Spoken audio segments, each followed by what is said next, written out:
All right. Good evening, everybody. Good evening. Good evening. Good evening. Welcome to the second part of this Unlimited Truth week. Special Limited Truth Day, where Xbox absolutely killed it today with the Xbox Developer Direct. And earlier today, we got most, half of us in the panel here got to watch it. Um, and then we also got other Zinc here joining us. But yeah, man, so much great stuff that we got going on as Xbox gamers. And this is, I mean, you add in the multiplayer games like Suicide Squad at the end of the month and all that. 2024 is looking like a next mega year. And once again, the platform that's going to dominate is going to be Xbox. And there's a reason why this year, the gaming media, more so than any year I can remember, is working overtime, putting articles like this out where they're constantly port begging for the Xbox exclusives like this gen. Avowed is the one Xbox exclusive we actually need on PlayStation 5. Oh, you need Xbox games now. All right, but we're going not to cut you off a little bit. Didn't I just send you guys a message in the chat saying this was going to happen? Yep. Why the fuck do you need? I thought Xbox didn't have any games. I thought Xbox games was garbage. Why y'all want our shit? I digress. No, Iraq absolutely right. How did we come to a point now where not only he didn't say want, but PlayStation needs a vow. They need it. And why does nobody ever say? And why is the articles always one sided? Not that we care, but why is there never an article saying Spider-Man needs to be on fucking Xbox? Yes. What's that shit? Horizon Zero Entertainment needs to be. It's never that shit. It's like as long as their favorite little Japanese company has their games, Xbox ain't supposed to have shit. Dude, I'm loving it. I'm loving seeing these yellow journalists fucking squirm. I'm loving it. Guys, don't hold back tonight. Go in with both barrels blazing. Yeah, man.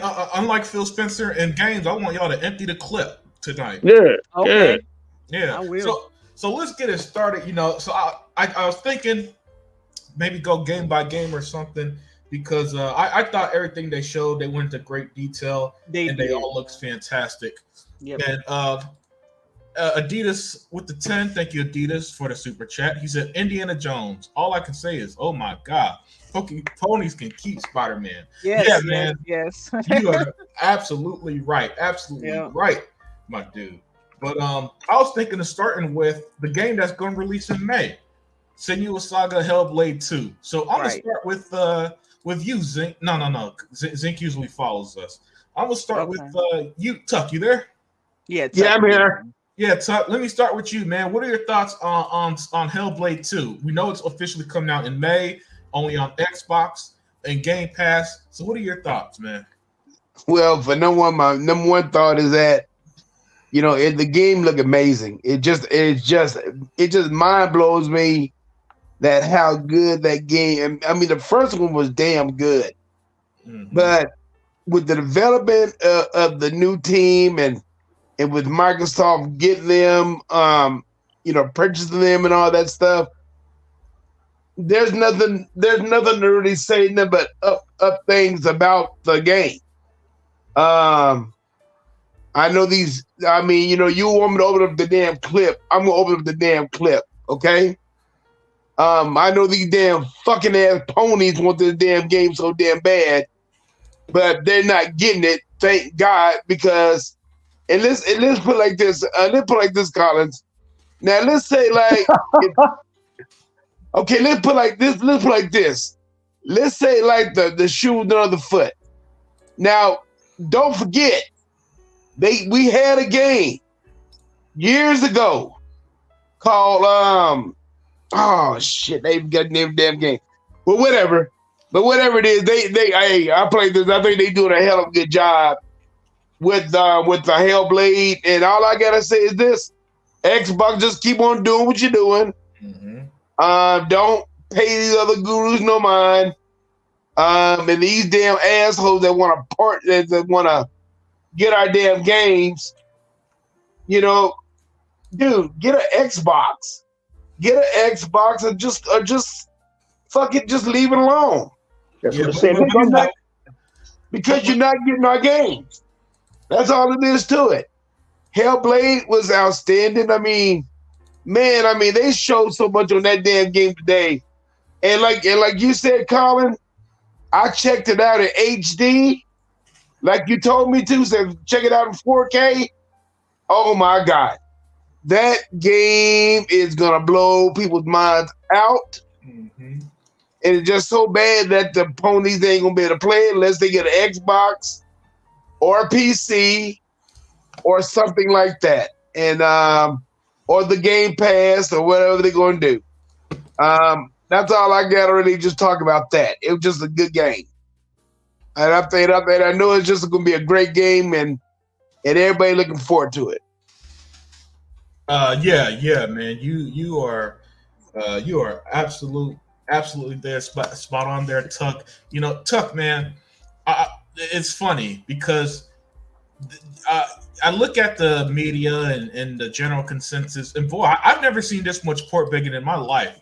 I mean, these guys are here clicking their heels, you know, hoping these games come to PlayStation like it's the Land Before Time or something, man. Because it's just absurd what we're dealing with, Tuck. Just absurd. Yeah, that's crazy, man. Big time crazy. Have you ever Tuck? Have you ever seen a turnaround this massive? Where just a few years ago, Tuck, if we would have been on this podcast, there would have been a guaranteed troll saying Xbox has no games to Hellblade 2 deserves to be on PlayStation 5. Avowed is the one Xbox exclusive PlayStation needs, you know, and they say this unironically, Tuck. They say it as if people are just going to fall in line and be like, yeah, Tuck Master, don't you agree, Tuck, that Hellblade should be on PlayStation 5? Oh hell no. Yeah, of course not. No. I mean, you know, and the thing about it is, I'm gonna put like this, y'all. And let's just put like this. Let's just call a spade a spade. Okay, Microsoft would not have got burnt all them damn many years about doing Scalebound and all that stuff, you know, and the developers would have been fair and all that stuff, which they got screwed by the developer. Let's just be honest. They got screwed by the developer. So when it came down to it, Phil Spencer said, fuck it. We're gonna go ahead and we're gonna go ahead and buy these industries, these platforms, and that's it. And that's just what they did, because the people who will be making Scalebound screwed them out of a whole lot of money, and they never did ask for any of that money back. I mean, I would have been asked for at least some of the money back, and here all of a sudden, you know, we over there talking about that damn the people who's supposed to be making that game for Xbox, then all of a sudden they want to come back and apologize, saying that it's our fault that the game wasn't produced the way it needed to be produced because Microsoft gives all the damn money, but we was doing their money was making other games. But now all of a sudden they want to make the damn game. Screw them. Fuck them, screw them. And that's the reason why Microsoft had to do what they had to do. Bottom line. Yep. And I don't blame Microsoft not one damn bit. Now they wanted us to compete, we competed. Now we got these studios. You can't do a damn thing about it. Just get in line and, you know, just get in line and that's it. Either get in line or either get fucked. I'll put it like that. Yeah. You know, it's just funny, Tuck, how they're fighting tooth and nail against the inevitable. You know, guys, accept the reality. All right, life is going to be so much easier if you just come to terms with it now. Save yourself the heartbreak when these games don't go to PlayStation and Sony dies in a few years. Hey, Slick Slayer, nah, man, they have 3 Game of the Year contenders. 3. All right, so you got anything else, Tuck? Yeah, I'm done. All right, good. Daya 4568, the first lady at chat. You know, the queen of green. So I got to ask you as well, Daya. You know, the developer direct, one of the big breakouts. Well, all of it was great. Let's be real. But we now know for certain Hellblade 2, the first major release on Xbox, May 21st, 2024. What were your thoughts of Hellblade that we saw today? In my opinion, I don't know why anybody would question the combat at this point. It's very brutal. It was hard for me to see some of those parts, especially as a woman when seeing what got hit. That kind of like woo, because from my perspective, boy, women would have a difficult time taking a punch from a guy like that. But that shows you like they're not pulling any punches in this game. That it's pretty brutal. Even what she's doing, of course, is brutal. And I don't think this is a game a young person should be even attempting to play. It's definitely mature. And this is the kind of game that will draw in people from PlayStation who are not ponies. They're just over there, right? So if they're interested in, that third person cinematic game or whatever, this will definitely pull them in, because I can tell you now, no game, whether on PC or console, have I seen that comes anywhere close to Senua's Saga. Right. Nothing. I mean, it's the best looking game I've seen, and it's a bar that's so high at this point. I wonder who's going to attempt to get to that point. I know that through a leak that Insomniac was trying to do that, but I don't think they got the time and the energy and all. They're not doing the levels of stuff that I follow. They got to pump out a new Marvel game every other year. Insomniac got to have a console to put something like that on. That thing is not even RDNA 2. The PlayStation is a last gen console. Yeah. And Ninja Theory, I mean, man, I'm not pulling anything. They literally was recording how bird poop falls from a bird and lands on stuff, and they had that. I remember one time I was like, these people are fanatics. They're fanatics. They were recording bird poop and simulating how bird poop lands and stuff. I was like, this is these people are like visionaries. They're on a whole nother level. Okay, so and that's just a funny joke, but it's true. It's true. They did do that though. But yeah, this is going to be Microsoft's crowning piece. I think this is going to be that, and I think this is the game is why a lot of PlayStation people want these games on that platform. I think this is the game because this is the type of game they like. So I'm highly impressed with this game. I'm really looking forward to it. They have pushed everything based on what they said here: the sound design, the music, the look, the visuals, the acting. I mean, you can even see her acting has improved. Everything. I mean, the people that they had in there with her, the director, the woman that you heard, she's the director to make sure you can get the emotion out of the performances. Yeah, I like the actress. I wish in the game they would have gave Senua some of her cake, but that's just me. That's right. Yeah. Don't pay me any mind. But the Senua actor, she packed some. She got more cake than a bakery. But I digress. Yeah, she have some nice ass teeth. Right? Yeah. See, as a person that has bad teeth, I look like a fucking jack-o'-lantern. I appreciate motherfuckers. I appreciate motherfuckers who got good teeth. Like, how did you do that? How you got good teeth? But go ahead, dear. Oh man, I'm sorry. Oh man, that was a good one. Okay, I don't know what's gotten into E-Rock. He's been making me laugh all day.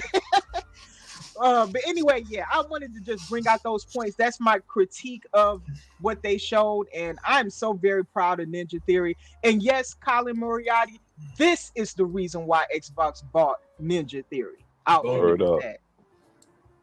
Damn. Named them by name. Yeah. Hey, Dia, hey, look, unloading the clip, man. Unloading the clip. Hey, the reason E-Rock is excited is because he's glad to talk to some people. It's only 54 people on the Pitcairn Islands.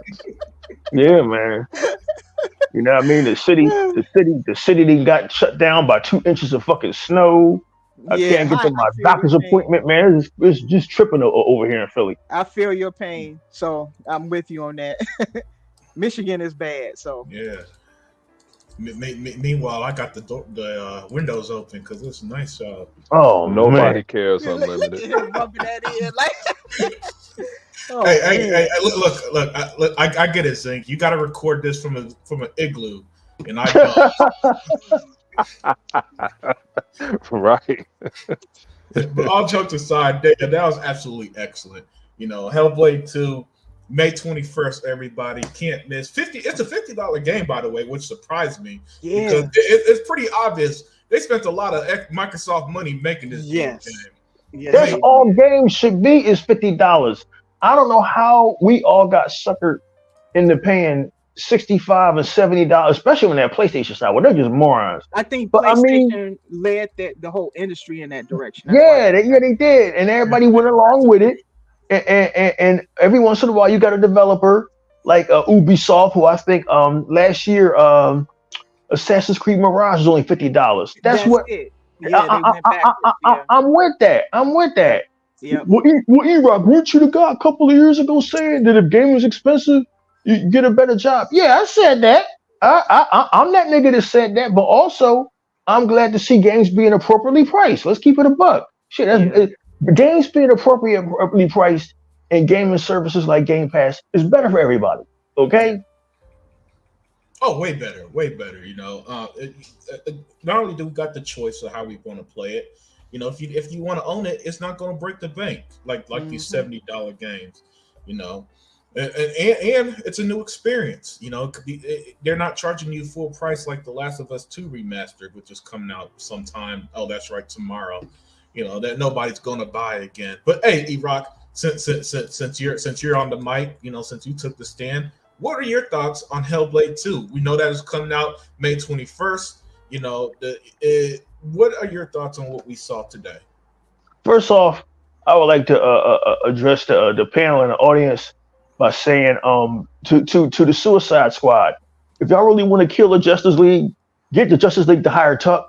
You will kill them motherfuckers in about 5 minutes because Tuck he'll let everybody know that Superman is Clark Kent, Wonder Woman is Diana, fucking Batman is Bruce Wayne.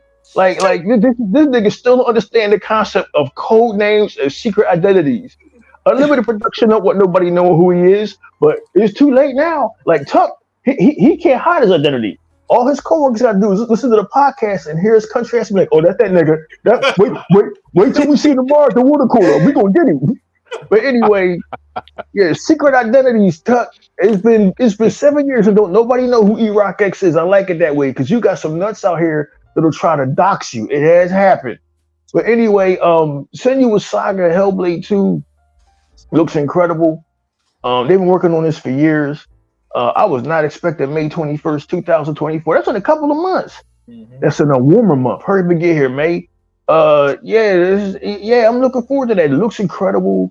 The character models look incredible. The graphics look incredible. The story's moved on.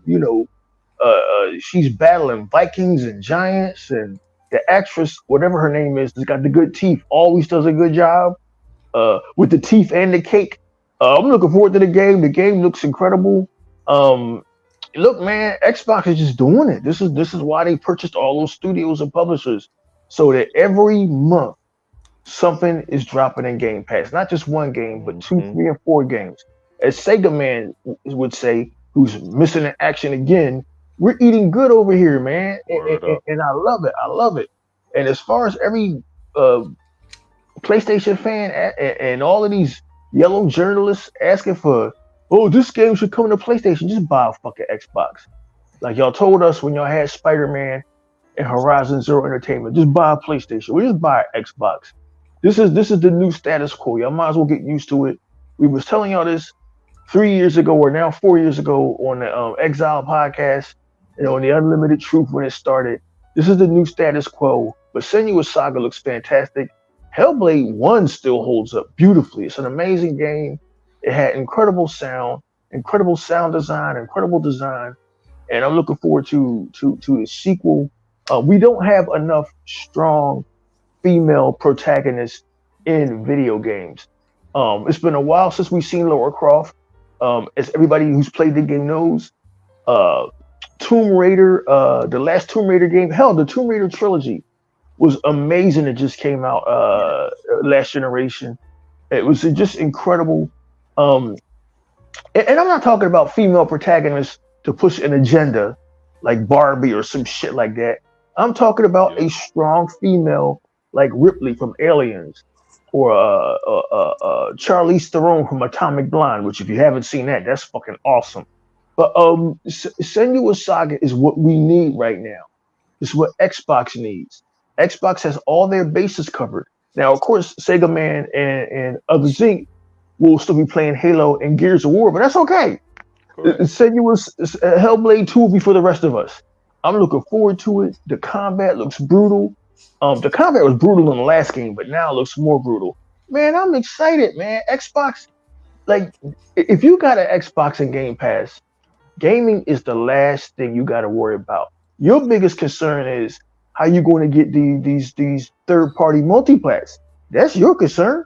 Your concern isn't your exclusives. Your exclusives are coming to Game Pass. This Xbox and Game Pass is probably the greatest deal in video gaming. Sega Man, he bought unlimited production. Myself been telling y'all for years, but I'm not telling nobody no more. Like, what is the point of me telling you every year that yo man, it's the supermarket. You get a membership and they fill up your freezer and your refrigerator for like $50 a month, and you be like, no, I'd rather go and pay $900 a week at the market. No. Then fuck you. I'm not gonna keep telling you. I'm not gonna keep telling you how to get the most out of your gaming dollar. But in the days times when people got to get heaters fixed and get new stoves and send their kids to school and college and shit like that, and you want to get a good deal. And Xbox right now, as Sega Man would say if he was here, is the best deal at Adidas. It's the best deal at gaming. So I'm excited about Hellblade 2, man. We're going to go to the comments. Yes, Unlimited. I'm excited about Senua Saga. It looks fantastic, man. Xbox is the best box. Yeah, man. Adidas with the super chat. Thank you again, Adidas. He says Sony signed a 10-year deal with Twitter. Pony pandemonium. Sony says hell with games.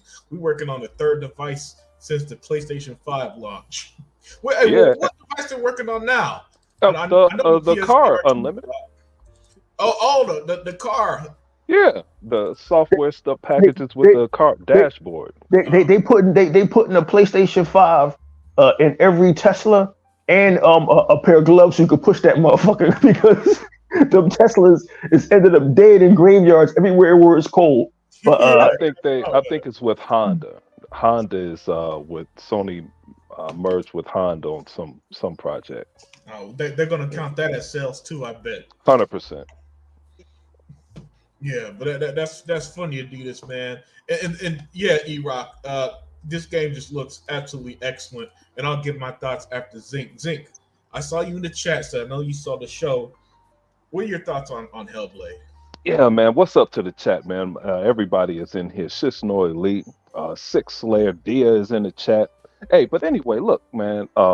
Yeah, I saw some of the show. I was in and out of the show. But here's the thing.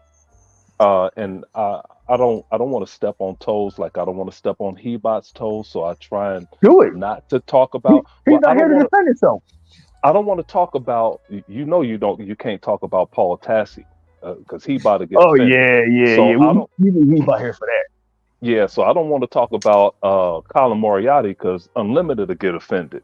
But anyway, hey Colin, this is why they buy games like Hellblade to make them better. Because Sony didn't have the funding. You know how people say Microsoft didn't have the funding. Well, they had the funding to buy Hellblade and make it a better game.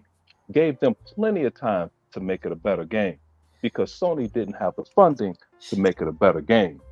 That's how you make things a better game. Not to cut you off, make it a better game. They gave Ninja Theory the funding to buy what looks to be like a $22 trillion studio. Did you see that studio where he's making a game? It don't look like a studio. It looks like a fucking nightclub. When you said that nightclub stuff, dude, I was cracking up. They be like, I literally laughed out loud. They be like, yo, man, what's going on with E-Rock? This nigga got a bed in his office, a fucking lamp and shit, a refrigerator. Like, yo, I wouldn't go home. Shit. Yeah, hey man, but that's all I have to say. I just like to throw it back in people's faces when they say Xbox didn't have funding. Sony didn't have funding. That's why they lost Hellblade. Sony doesn't have the funding. That's why they lost MLB. To all of the people that jumped out the window was like, off of a rumor. Okay, well, this is an actual fact. Hellblade is better because it's in Microsoft's hands. Go ahead, guys. Yeah, man, that very well put. And yes, Cipher.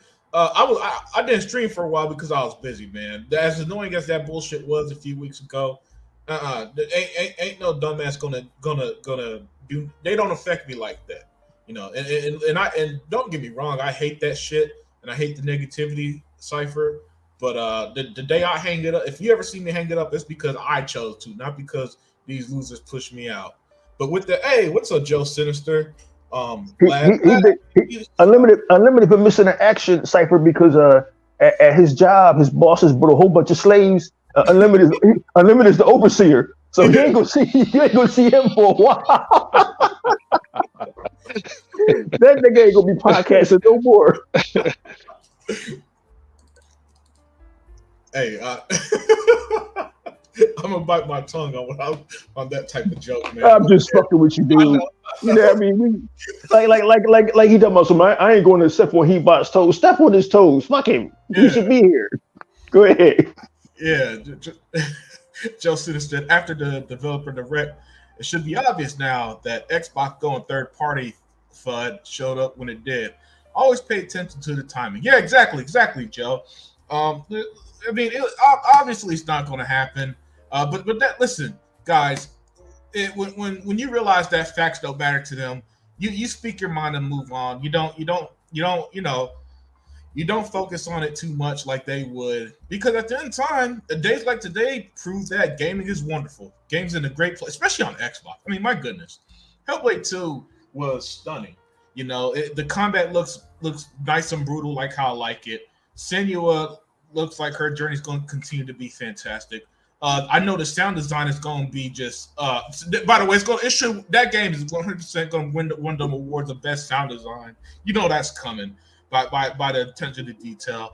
Hell, it seemed like they somehow got 1-to-1 replicas of when they're out there in freaking Iceland and stuff. Yeah. Hold on, man. Listen to Unlimited. I can't believe none of y'all just shouted him down. The chat is garbage. You know Unlimited, they not gonna win an award for anything. Come on, man. They're gonna pull a Starfield on those jokes. Not at Keeley's award. We're talking about the others. Okay. My other awards like Starfield won. Yeah. That had nothing to do with him. Okay. Jeff Keighley watched today's show and he's already plotting how to exclude Xbox from this year's Game Awards. Oh man, he already plotting how to exclude Hellblade 2 and all of that shit. Yeah, we gonna see something like Madden 25 as Game of the Year before Xbox game. I know. Yeah, to Joe Sinister, that whole Xbox going third party narrative was started because Xbox is winning, and the PlayStation centric media, they need wish fulfillment. It's wish fulfillment that Xbox goes third party, because if Xbox goes third party, that means they're going away. This is what they want. You guys that are Xbox guys, Xbox is winning, and they fucking hate that. They fucking hate that. The truth of the matter is that PlayStation will probably become third party agnostic long before 100%. Xbox. Agreed. This is a reality that you're going to see in the next 5 years. Hopefully, us old timers will be here to see it. But why are they fighting? You know what? I don't even care anymore. Keep on fighting. Like y'all tried to fight the fucking Activision deal. Like y'all tried to fight everything, and how'd that turn out? Just keep on fighting, guys. Fight that good fight. And Joe, thank you for reminding me. I had to put this on screen. Xbox Series S and X console set a new record for units sold in December 2023. So yeah, third party. Come on now. This is why I'm personally a bit more patient than most people. Is because I just like to let the facts come before I make a dedicated opinion. But that's just Unlimited. If you want more facts, Unlimited, just listen to a little bit of what Satya Nadella said. And for everyone that swear up and down they know business, like middle-aged gamer, he don't know shit about business. I don't give a damn who he worked for or who gave him his job. But when you start talking about Microsoft and what they plan on doing, dude, you were dead wrong. And what Satya was alluding to is what Bill Gates was talking about way back in the beginning when Xbox was being created. He wanted Xbox to be a part of the Microsoft ecosystem. And if you heard Satya Nadella, That's exactly what he said. That's why I stopped talking so much around the ABK trial, because this is their goal the whole time. It's the AI use the same transistors as they use in the video games. And it just kept piling on from there. The HoloLens went to the military. The military didn't accept it, yet still gave them $500 million to continue to improve the product. Then you have AI. Then everybody swapping down Connect was garbage. $3,000 to start. Now you have the Connect probe in your body, helping doctors in surgeries. It goes on and on and on. From the Xbox, you have the engineers that create other products within Microsoft that they use throughout the damn company. Yeah. That's right. Cypher. The Video Game Awards is a show that isn't about awarding the video game community, the gamers, or the people that make the games. It's about publicity and bullshit. Like why? Listen, man, that ship has sailed. Listen, they completely ignored Hogwarts Legacy. Now, Cypher, if you can explain this shit to me, Hold you on. get. I can't. Sorry to cut you off, but anytime you mention Hogwarts Legacy, I got to mention this. It was the best-selling game of 2023. The first time that happened in 15 years. Come on now. A game that wasn't Call of Duty or GTA was the best-selling game of the year. Just got to point out how massive that game was for it to be ignored. But continue. Totally ignored. Go ahead, E-Rod. Oh no, I'm done. He finished my sentence for me. Yeah. Man. And you know how this is what I hate about a lot of things when they incorporate agendas. And you guys know I don't like Harry Potter, but it is what I don't like Minecraft either. But you have to respect it. It's the #1 game in the world. But when this many people play this game and continue to buy this game, and you totally ignore it on all levels, that's ridiculous and deliberate. Yes. Yeah. Hey, Extreme D, thank you for joining. Oh, absolutely, man.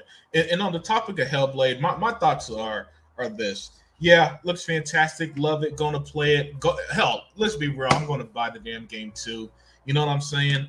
I cannot wait to jump back into Senua's Journey.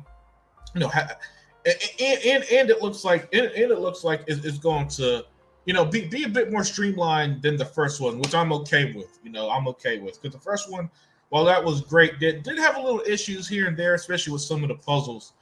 In my opinion, you know, and the good thing is Ninja Theory heard those complaints and they probably have corrected some of those issues in this one. So so I you know, and the game looks unbelievable. You know, listen, easily the best looking game of the generation so far, and it's going to be difficult to top it graphics wise. You know, listen, I mean, they have said that this is probably the one game that the PlayStation people who aren't you know, lunatics would probably go to the Xbox for. Yeah, and it probably is because it's going to be a bit more story driven, and you know, it's got the crazy graphics and stuff. I just think, listen, I'm calling it now. A month after release is going to be Ninja Theory going to say, "Hey, this is the biggest launch in Ninja Theory history." Yeah, me too. I believe so too. 100%. Yeah, and I'm not even sure it'll be close by the time it's all said and done. This game looks like the next hit. Look, Senua, and by the way, Senua is such a great protagonist. She reminds me a lot of Amicia from A Plague's Tale. She's just so damn likable and such a character you could rally behind. If I'm Xbox, I'm putting her on every box going forward. You know, I'm putting her on auto marketing. If I'm marketing some Xbox, she's gonna be right there next to.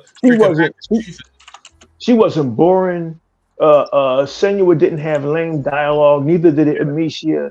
She wasn't boring. She didn't tell you how to play the game.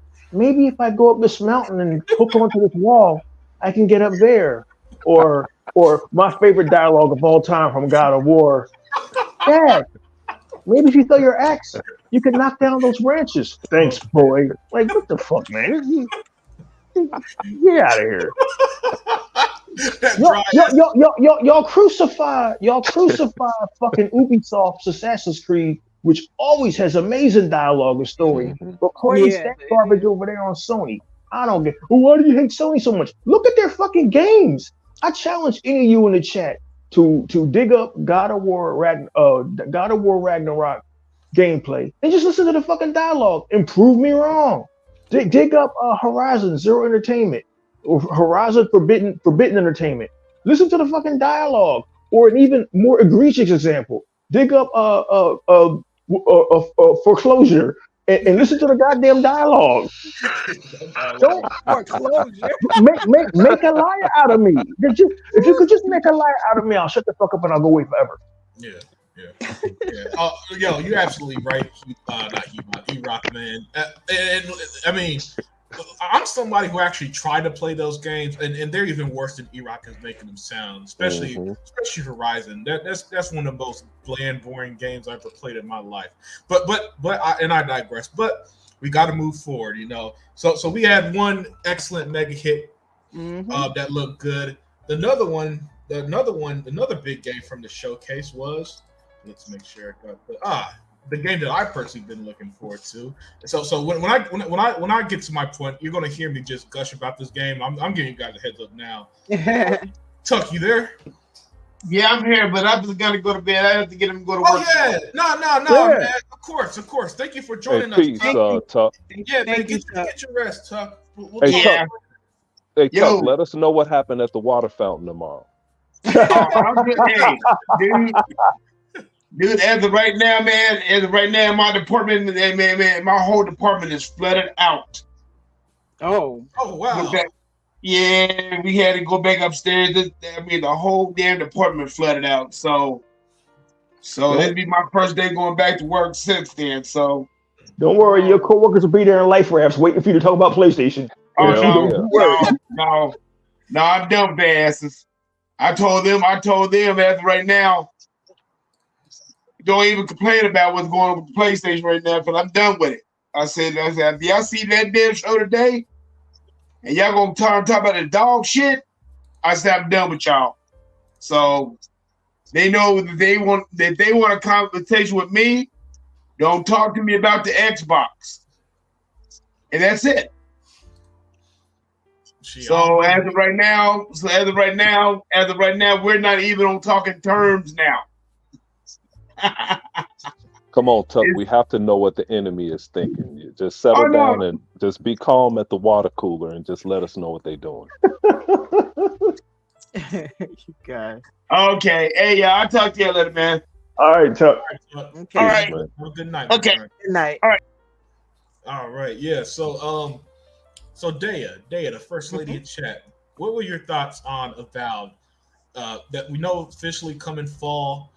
And by the way, this was one of them games that they showed way back in summer 2020. So that's 4 true. years. Yeah. After 4 years, it's finally coming. What were your thoughts on what we saw today?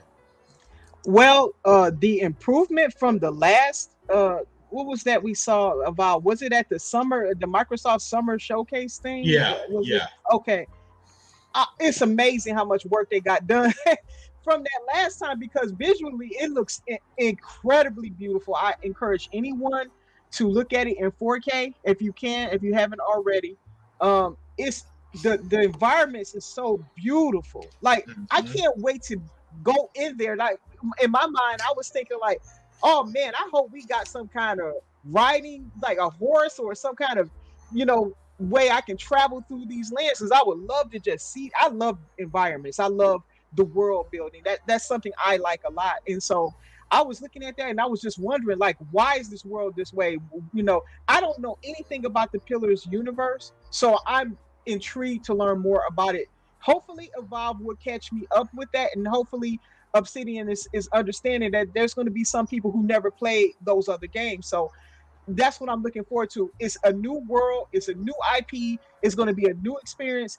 And as I said before, when we watched the developer direct, was that it felt like Skyrim. It had all the earmarks of Skyrim, which is nothing but a compliment for Avowed, because I love Skyrim. The highest compliment. So for people who are missing Skyrim, this is going to be the next best thing, because in my opinion, it felt so good. It felt like I was going back to a world like that, right? But it's its own thing, and I'm really intrigued to learn more about it. And I love the choices that you can get, and that it affects everything around you. I love that. Okay. Um, Obsidian is one of my favorite studios from Xbox. I like the diversity that they can tackle anything. They are not afraid to do different games, um and they, in my opinion, the game looked beautiful. And I gotta say, kudos to them. They got that hair down pat. They had that right. I was like, whoa, they got that lady's hair there. I don't know who she is, but her hair was perfect, you know. So but yeah, I love everything I saw with that. Obsidian, again, I think they're the workhorse of Xbox. They remind me of Insomniac in that regard. That they can just, I think they're a better studio than Insomniac. And I challenge anybody on that. That's my opinion, not because it's Xbox, but Obsidian has Yeah, that's a fact. pedigree. Speak your fact. They have a good pedigree with all the past games they made, and they're not stuck in one type of game forever. They are expanding by choice. Xbox is not forcing them to do any of this. They're doing things they've never done. Grounded was something new for them. So I'm really excited for this, and I can't wait. I think fall. Oh man, the later half of this year is going to be incredible. It's going to be something else because we also have Stalker 2 coming out in the fall. So, Oh, that's oh right. man, That's right. I just can't wait. But a Avowed might suck me up, people. When that come out and you don't see me for a while, there might be a Avowed. I'm just saying. You know, at first I was like kind of on a wait and see thing with Avowed, but I'm all in, and I can't wait to get my hands on this game. Yeah. I mean, I just everything you said was absolutely spot on there, Daya. And I'll give my thoughts in a second. But E-Rock, man, E-Rock, let me get your thoughts. Avowed, we know it's officially coming out fall. By the way, the later half of the year is looking stacked already. My prediction, E-Rock, though, is going to be October since Stalker's in September, right? Okay. And then Indiana Jones is probably going to close the year in November or December. But either way, E-Rock, man, what are your thoughts on what we saw with Avowed? I was looking forward to Avowed. Can you guys hear me? Yeah. Yes. I was looking forward to Avowed because I'm a huge fan of RPGs. Like Dia said, it has a Skyrim feel to it, which is the highest compliment. Yes. I was actually surprised by the quality of the textures, the lighting. Everything looks good. I know nothing about this world, but that's a good thing. I like to go into movies and games not knowing anything because I like to be surprised. Surprise is the best part of gaming. Like in 2004 when I played Fable, I was surprised. I didn't know anything about it. And it ended up being one of the best games I ever played. Mm-hmm. The textures look good. Yeah. Everything looks crisp. The character models look good. Like Unlimited Production said, man, they showed this game almost 4 years ago, and we really haven't seen a whole lot. So if you're going to give somebody a teaser, a taste of what's to come this fall, that's how you do it. I'm looking forward to Avowed. Xbox is stacked this fall. Avowed is easily one of them games that's going to, like Dia said, just suck away your life, and that's what a good game is supposed to do. You're supposed to think about it every day, like I did with RoboCop. When I put RoboCop down, I was thinking about getting back on RoboCop and blasting some scumbags. Wow. Avowed definitely has that Skyrim feel to it, and again, like Dia said, that's the highest compliment. So Yep. Obsidian, I'm excited. I'm excited for it. I believe in that studio. They put out good work, and Avowed is definitely on my list this fall. I can't wait. Another world to get lost in. And Yep. man, that and Indiana Jones, like, Oh, come on, man. Xbox, you just flexing now, dude. Like, They damn. spoiling us. They spoiling us now. I Yeah. know. Well, like Sega Man always says, we eating good over here, and Avowed is proof of it, guys. Mm-hmm. Hey, E-Rock, I have a question. Hey man, Yes. what games you gonna delete to fit all of this shit on your game now? Dude, Xbox has a serious hard drive space problem, Yeah. and I have a 1 terabyte regular external, and I think I got the terabyte external that you're supposed to buy with the Xbox, the one that has the velocity Proprietary. architecture. and I still be running out of space. So I just games I don't finish, I just get off of there, Zinc, and I try to save space because you know either these developers don't know how to shrink file sizes, or this is the new norm. Games being 150 damn gigabytes. So I mean, it is what it is, man. It's tough trying to figure out what game has to go and what game has to stay. It's like being an employer at a job. Like, damn, half y'all motherfuckers got to go. How do I tell y'all that y'all fired? I can't believe E-Rock fell for that. I just set him up. I called E-Rock in a lot. Xbox don't have no games. So what you talking about? You know what? Everything I said was a lie. Zink was right. We sitting around here waiting for games. We don't got nothing to play. No. We got one game this year. We got a remaster. That's what we got. Yeah. Right. A remaster game I played 3 years ago.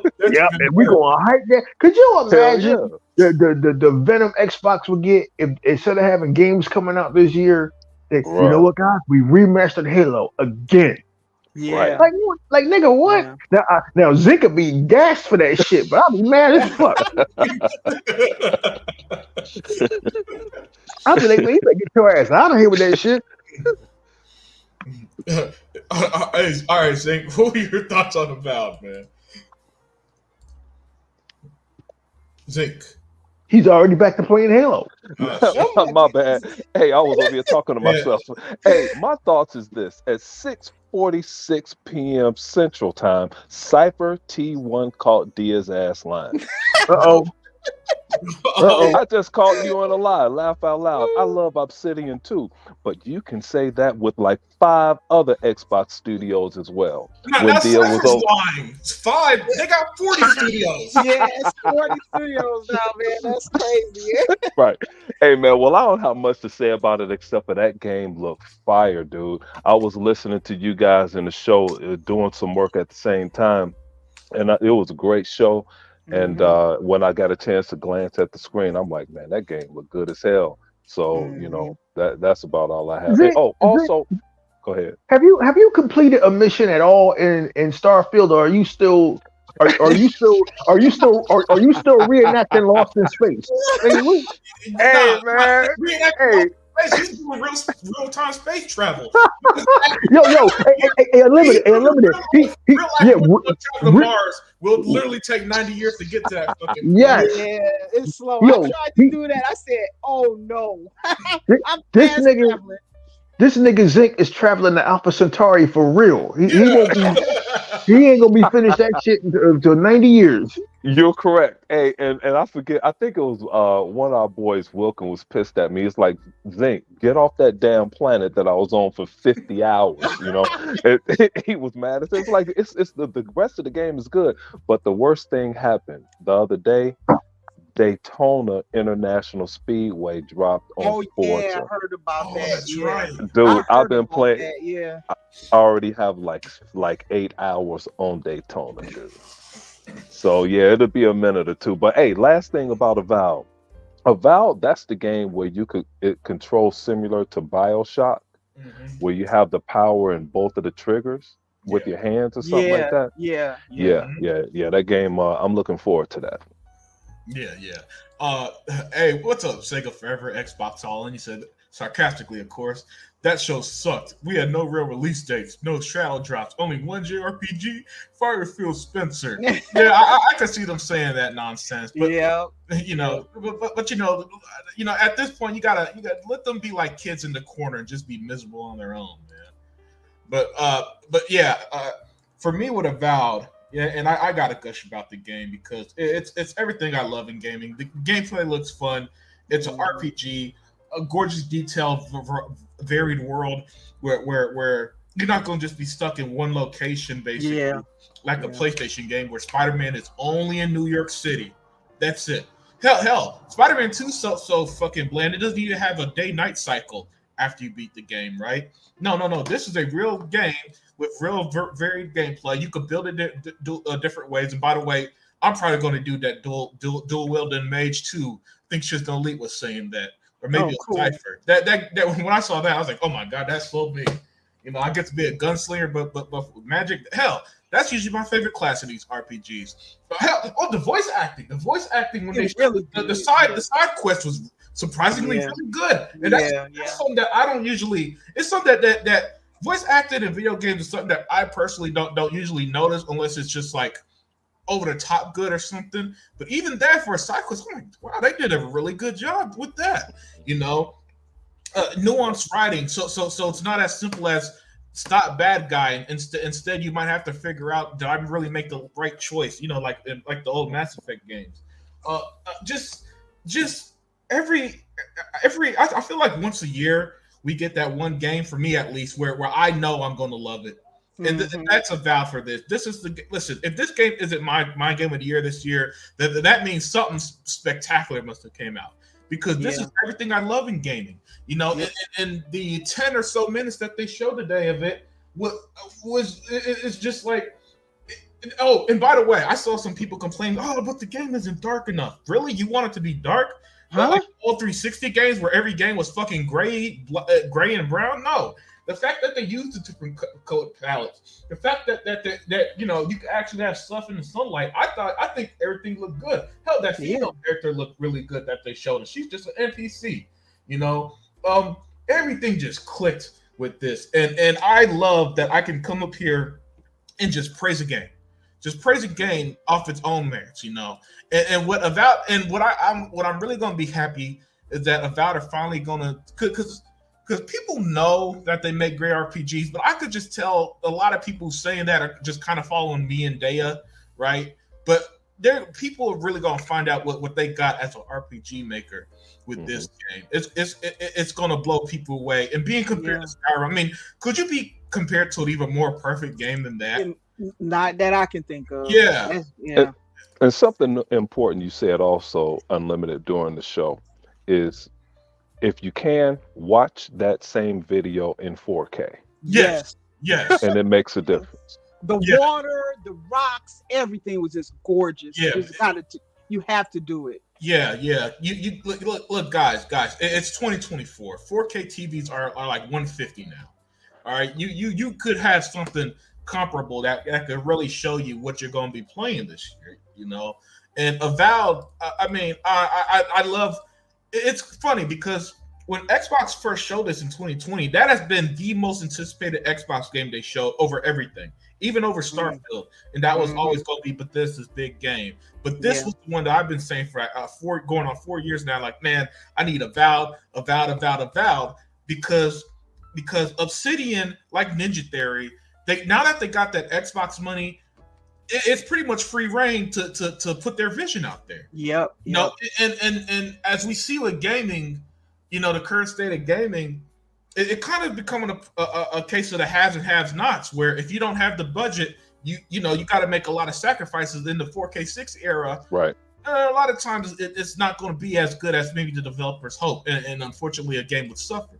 But now that they got that Microsoft budget, no, they killed it, you know. And then especially the combat and the gameplay, that's when I knew that okay, they I'm glad Xbox gave them the time to make this game shine. I cannot wait for fall. My prediction is still October, since Stalker's in September. Yeah. You know? Hey, and they're gonna finish up. Yeah. I'm sorry to cut you. Hey, Cypher, we're not gonna have no Zack Snyder slander here in these comment sections. And that nigga, it turns out that nigga was a genius. Oh, and look how DC fucking collapsed without him. Then turns out all his movies was profitable. All the ones he was involved with was profitable. And now he's over there making money for Netflix.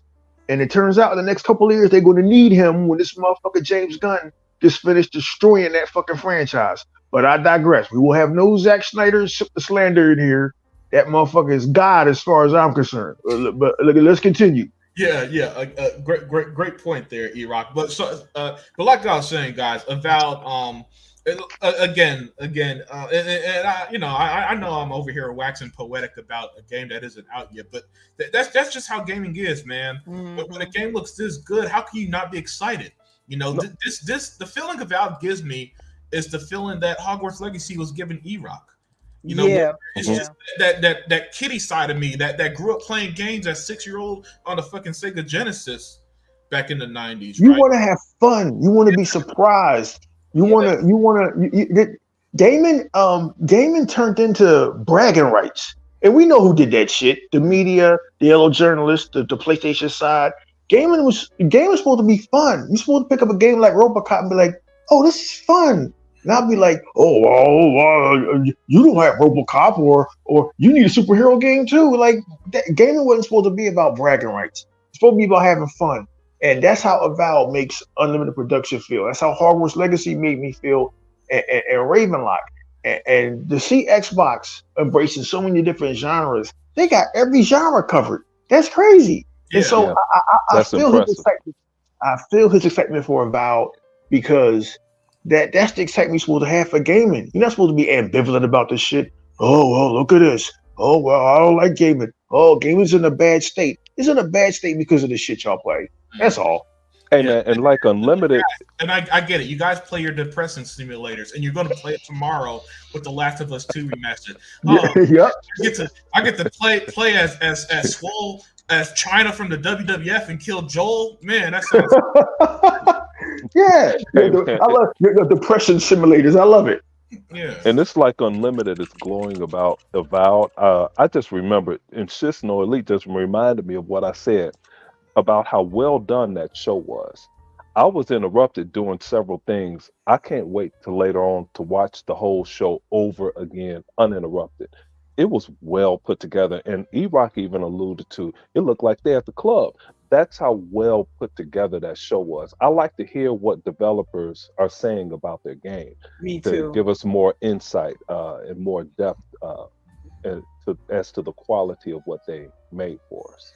Yeah. Great point there, Zink. I love that point, man.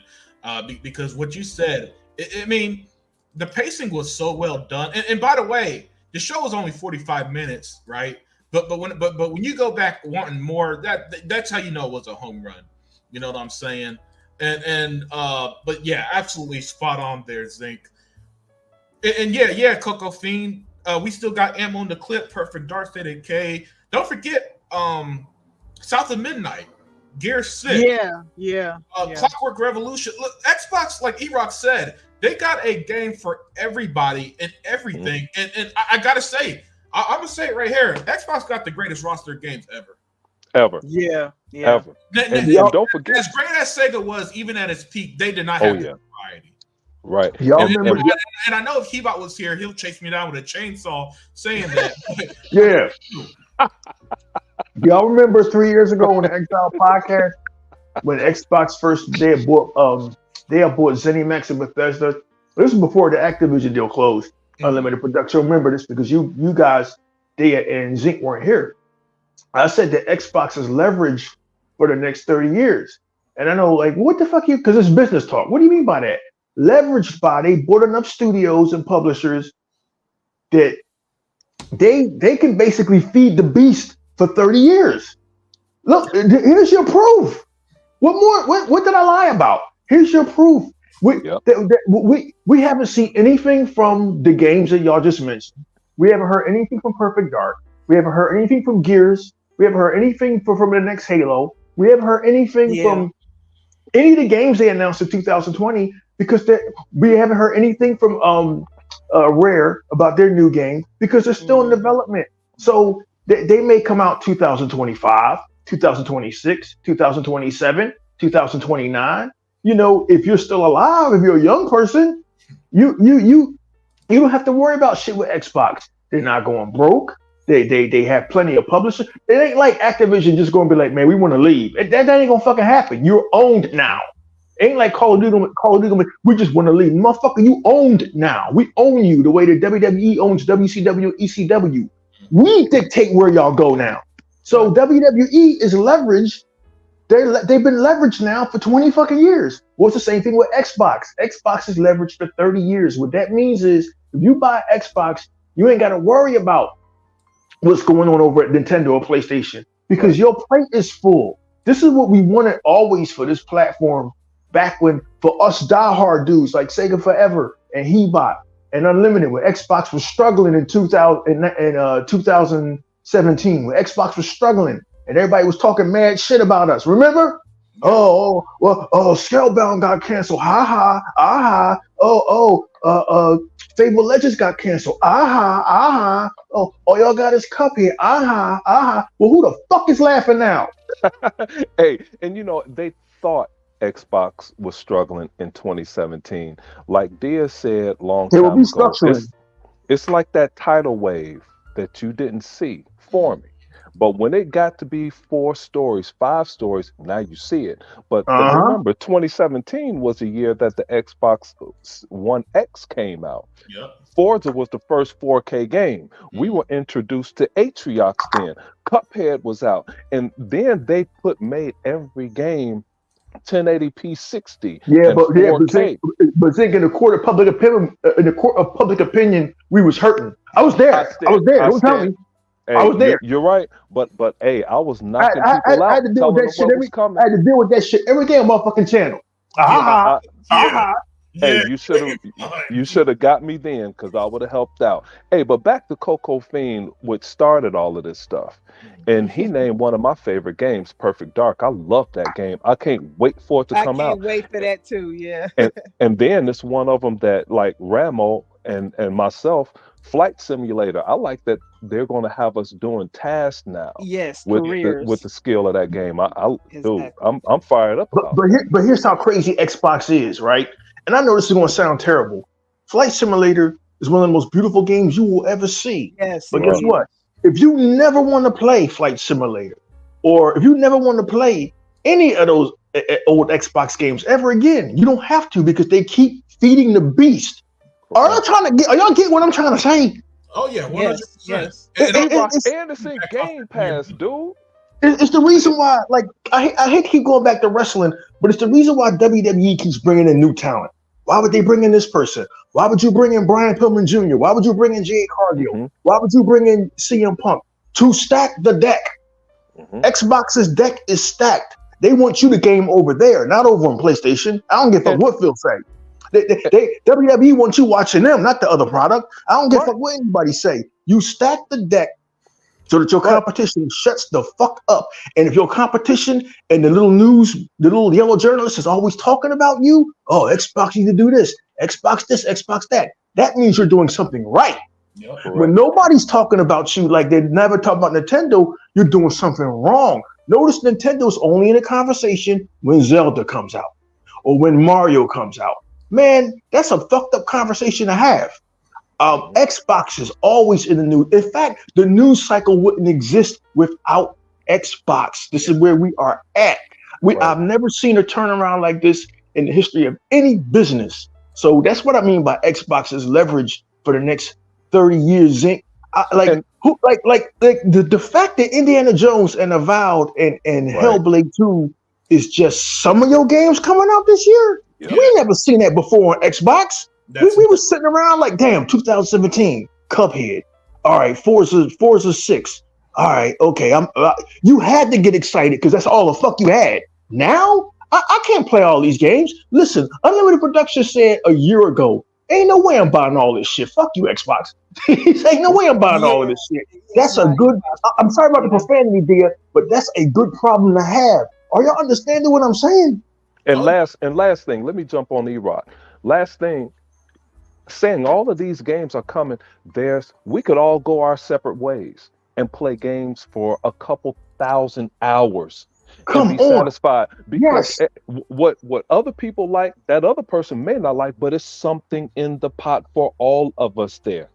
I mean, everybody has something to do. Everyone, no matter who you are or what you like. This is what makes the PlayStation narrative so insane to me, where they pretend one genre. If you so you like them story driven third person games. Not everybody fucking does. On Xbox today, if you're a Japanese fan, you got something. You're an RPG fan, you got something. If you like an action adventure game, you got something. If you like your third person game, you got something. Real time strategy. Yeah, if you like real time. So just 5 games alone, all of them were different. That I prefer that 1,000,000 times over the PlayStation strategy of let's try to get the same love and admiration we got with that. What's that boring game that came out in 2013 that they've been trying to copy since? With the zombies. Oh damn. The Last of Us. Yeah. Okay, yeah. They're trying to copy The Last of Us for the last 11 years. That's been their fucking Achilles heel because PlayStation is so, their head is so stuck up their own ass. They even closed their own like Japanese studios who made Gravity Rush, by the way, is a really fun PlayStation game, but they didn't play it, they didn't buy it, or else that's why Sony shut them down. And Sony sees no value in that. Sony sees value in one type of game. Xbox sees value in everything, and what that everything is doing, E-Rock, it's feeding their subscription service called Game Pass. Yep. Game Pass continues to be the best deal in gaming. And that one genre that PlayStation always makes, the over-the-shoulder third-person action game, that became the narrative. Yeah. That became the narrative. Why doesn't Xbox have this? When Xbox was doing what a platform holder's supposed to do, something different. Yeah. Yeah. Listen, what makes Netflix brilliant is not that they just release fucking mob movies. Is that you could get animated films, you could get series, you could get your mob movies, you could get your dramas. You can get Mexican telenovelas. I don't even watch a Mexican telenovela, but it's on there. Yeah. Why? Because they learned to feed content to the beast, and that beast is called Netflix for them. Same with Game Pass. But oh yeah, and I want to say this, from something E-Rock was saying earlier, and it was kind of a bit of an epiphany. It's kind of crazy how and what's so crazy about Xbox lineup is that they show these games years out. By the way, that used to be the complaint. Why are you showing these games so far away? Well, now if next year's roster is fucking Fable, Gears, South of Midnight, and Clockwork Revolution, for example. Yeah, that's still spectacular. These devs have the only pressure they have really is the competition with an Xbox at this point, because they don't really have pressure to deliver. They're not being rushed. Like, yo, guys, 2 of our games got canceled. We're in a bit of a bind. Can you kind of hurry up Clockwork Revolution? Nope. They'll finish it when they finish it because 2024 is stacked. Yep. They don't like, in time, yes, they've got to get Wolverine out there because Sony ain't got shit. They had to get Spider-Man last year because they really ain't have nothing. They have no lineup, nothing. They like Sony is. That's why Sony's reselling fucking a 3-year-old game, because that it's so dry over there that they've got to just scrounge up anything to pretend they got content. Meanwhile, the Contentino from Xbox just dropped a random show in January, and boom, we're good for we're damn near good for the year. And the summer showcase ain't even here. With that said, we got to move on to the last big game that was shown, and this was the one that had a lot of anticipation coming in. I think it's clip 5. There we go. Yeah, so Indiana Jones and the Great Circle. So Daya, I'm gonna start with you since you've been a little quiet there. Yep, I'm just listening. Yeah, we need you to start shouting out here. Yeah, it will happen with Indiana Jones. By the way. Let's do it. Good. Oh, good. We about to get the passionate Daya. So Daya, later this year, my prediction is going to be November 2024. By the way, okay. What are your thoughts on Indiana Jones? And also, what's your prediction? What do you think is going to come out? Okay, first, before I do that, I want to say, because this is a narrative going on out there, people are complaining because of the release dates, and I'm like, people, use your brains, please, just for 1 second, use one. Good. Microsoft and Xbox, they have a problem with placement. They have too much content, too many partners. Correct. They got Game Pass. They got their own titles that's now flooding all the different quarters. So they have to place these games. The closer that they can wait, the more they can kind of see the picture of where to place everything. And I'm gonna give you a caveat here for Indiana Jones. Notice that, just to bring this up briefly, that Square Enix also announced that Visions of Mana is coming out for Xbox, right? Mm-hmm. Well, they too don't have a release date. They just have summer of 2024. And it's my belief that Indiana Jones might drop sometime in the summer, and that they're coordinating with Square Enix to try to figure out the best placement for both games. That's why I think Square Enix doesn't have a date. Okay, so that's my guess. But what people need to understand is they're telling you the year. So they're saying it's coming out this year.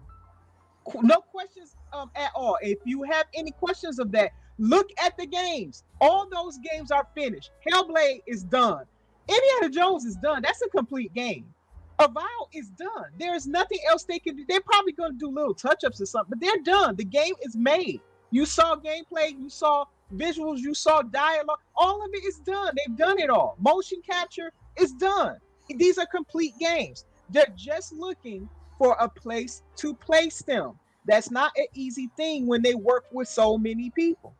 And they have Game Pass. So they have to be careful with that, you know. So with that out of the way, yes, I believe that Indiana Jones is going to probably drop in the summer because I don't think it's going to come at the back end of in the winter because of COD. COD is, I think they got to make way for that. This game in particular was 4 years in the making.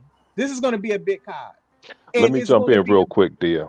The only reason I think it may not go in with Call of Duty, but I believe it'll be in the fall somewhere because Todd Howard does have a lot to do with this. Indiana Jones is known to E-Rock and us older people extremely hardcore. So we the type that would buy that game for a kid at Christmas time because we know Indiana Jones like that, you know. That's my only reason for thinking it will go more towards the holiday season. Because you remember in that video, Todd Howard said he's been wanting to do an Indiana Jones game for a long time. So I think they're kind of going to build this up a little bit. And you're 100% correct. Product positioning is enormous, and you better be right. But go ahead. Hold on, Dan. Let me read Joe Sinister's comment because it was brilliant. He said, putting this out there again. Machine Games were once Starbreeze. They are the people who made Chronicles of Riddick, Escape from Butcher Bay on the OG Xbox. India's in good hands. Excellent point, Joe. Continue, Daya. Yeah, I thank you, Joe. Yeah, I didn't know they did that. See, I'm learning a little bit about Machine Games. That's why I love the chat, man. And Chronicles of Riddick was awesome. Yeah, Chatterfield with long-term gamers, they know their stuff, man. I love them for it. Yep. So as far as India, so anything about, you know, why we don't have that specific release date, but you know, I guess it could come out at that back end, but it's starting to get crowded there. You got Stalker 2, you got Avowed, you got Aura, you got, come on, potentially Indiana Jones and COD. I think that's too much. I think they have to move something out. And I think if it was me, I would you might be right. Jones out a little bit and give those other games some room to breathe, man. You need room to breathe. That's Did Avowed get a date? Yeah, it's in fall of 2024. Wow, that is gonna be heavy. Go ahead. We don't have the month, but that's what I think the placement is coming at. That's why they're not doing. The only one they know for certain is Hellblade. That's in May. They probably done already assessed that, and they can tell you that's May. Yeah. But well, hey, Dan, sorry to cut you off, but let me add just one counterpoint. 2021, I think November, Forza Horizon 5 came out. A month later, Halo Infinite came out, and that's their biggest IP. But that was a little mistake though in Unlimited, and I think they got pushed into the game's finishing due to COVID, and they'll never do that again because Halo actually cut the sales off. They did it again last year when Starfield came out in September and Forza came out in October. No, but those are two very different games though. They weren't really competing against each other. Yeah. Oh, okay. I get what you're saying. I get. Continue. But you could be right though. I mean, who knows? But go ahead, dear. Finish your game. First world problems, man. That we try to figure out when the game is launching. Hey, Unlimited. Hey, let me jump on Unlimited real quick. Hey, Unlimited, E-Rock. We could all be the PlayStation and figure out where we're going to put one game. Oh my God, Zeke, that was a good one too. Oh man. Okay, so as for the game itself, now take it from me. I'm not going to say I'm a bigger fan than anybody else here. I own all the Indiana Jones games with exception to this last one that got released. I don't think I'm gonna buy that one, but I got all the other 4, and I've watched those movies throughout the years. And I can tell you that the one thing I was looking at, I believe that Machine Games was a capable studio because Xbox don't buy studios that don't know what they're doing, even if they're small. They're all capable. Great point. I saw Wolfenstein, and I think that game has so many elements that line up with Indiana Jones in the time period that he comes from. So I thought, okay, they can do that. they can do gunplay, they can do bombastic, they can do fun gameplay. So I knew I saw all of that. But the one thing that I needed to see, can they capture the essence of Indiana Jones? That's going to be a challenge because the game has to stand apart from Uncharted and Tomb Raider. It's gonna have to, even though these studios borrowed from Indiana Jones. That's who inspired them. But Indiana Jones still can't come off feeling like those games. It has to be its own thing. And so, in my personal opinion, with the little bit of humor we saw in there, with the way Indy is, how charismatic he is, how he approached stuff, the fact that they're highlighting that he's a professor, and that he's into archaeology, that I saw all that, the way he uses the whip and all the different ways that they have that, all of this stuff, because Indy uses his mind to get out of stuff. If you guys ever look at he fights, he does use guns, but Indy thinks. That's what he does. That's his greatest weapon. He'll solve his way out of something. He'll solve puzzles. He'll, figure out how to use something to his advantage. That's what he does. He gets out of slippery situations all the time. That is Indiana Jones. And to me, they captured it with the way they have the villain, the way they have the love interest, the lady in there, and how he comes across. It just felt like I was watching an Indiana Jones movie. It felt like it was another movie. And that's the greatest compliment I can give it. And it does not feel like Uncharted or Tomb Raider. These are important things because if this is potentially a franchise that maybe, Machine Games might want to do another couple of games, maybe do some more. Because we don't have Indiana Jones anymore in the movies. This is it. We're not getting any more old Indian. Nobody really wants that. We want him in his prime. So it's a potential that this game does very well. We might get a couple more games out of it. So I hope so. I really love Indiana Jones, and they nailed it. I've not known a whole lot about Machine Games. I never played Wolfenstein, but I tell you, they're on my radar now because these people know Indiana Jones. That's all I can say. They know the essence of that character and how his movies ought to be, and it's going to be diverse, and it's going to be a great action game. So that's how I feel about it. Great. Yeah, that was excellent, Dad. Absolutely excellent. Oh man, and the beauty of everything you said, Dave. Oh, Dave, you're right about them capturing the what's that term where you capture the feel of Indiana Jones. You know what I'm trying to say? Capturing the essence of the movie. Thank you. Mm-hmm. I think that's what kind of stood out to me the most there, Dave, was how brilliantly it caught it. Again, like RoboCop last year, this seems like a love letter to Indiana Jones. Yes. And that works. That especially for these long-term IPs that people literally grew up on. Making your game a love letter to it. I think that's the way to go. That way, when people play and they feel like Indy, like how I felt like RoboCop, and RoboCop was also in first person too. So for anybody that thinks that's an issue or something. Yeah, it's not an issue. Yeah. Yeah, but the point is, did you capture that magic in a video game form? And it looks like Machine Games is going to hit it out the park with this, and I think when people play it, once they get that feeling, I think once they get that feeling, it's going to awaken that emotion in them that I felt with because RoboCop is one of my favorite movies ever. I absolutely love that. Me too. Movie. Yeah. So when I was playing, that's why I was gushing so much to E-Rock before he was able to buy it. About how great it was because like shit, I did not know I needed a RoboCop game until last year. Yep. Neither did I. Yeah.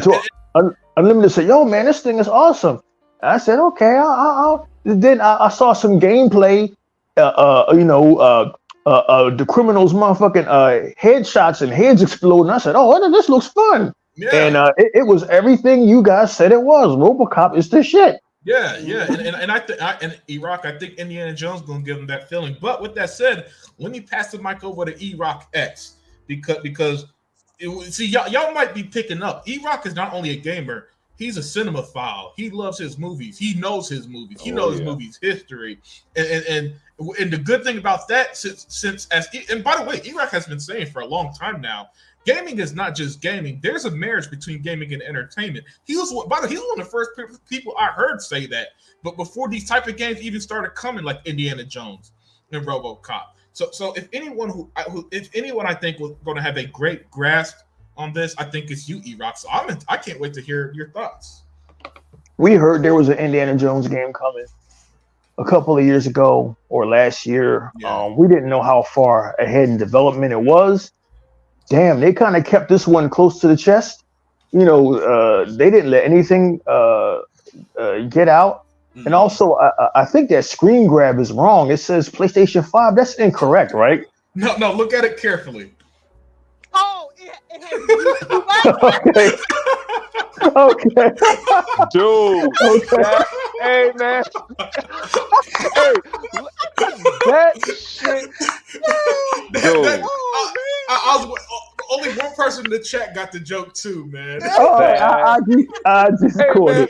I just looked at it. E-Rock said it's a problem with the screen, and I'm like, what's the problem? And I saw that. Damn, dude, that is legendary. That's legendary. Todd Howard was involved with this. Who knew? And I didn't know who Machine Games was until once again the chat. The chat. I have to say one thing about the chat is here at the Unlimited Truth. They are knowledgeable, they're gamers, and they're informed. We don't always agree on things, but much respect to the chat because you guys are just knowledgeable and informed. I did not know that Machine Games were the guys who did the Riddick game on Xbox, which was a classic. Todd Howard's involved with this, and he always wanted to do an Indiana Jones game. And the developers seem very passionate. And like Dia said so eloquently, there's not much to add that I can add on to what she said.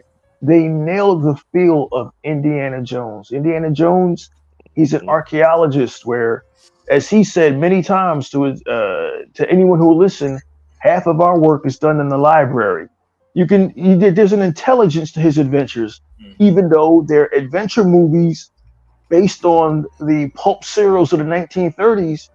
You know, Indiana Jones he's an academic, and so there'll be some puzzles in it.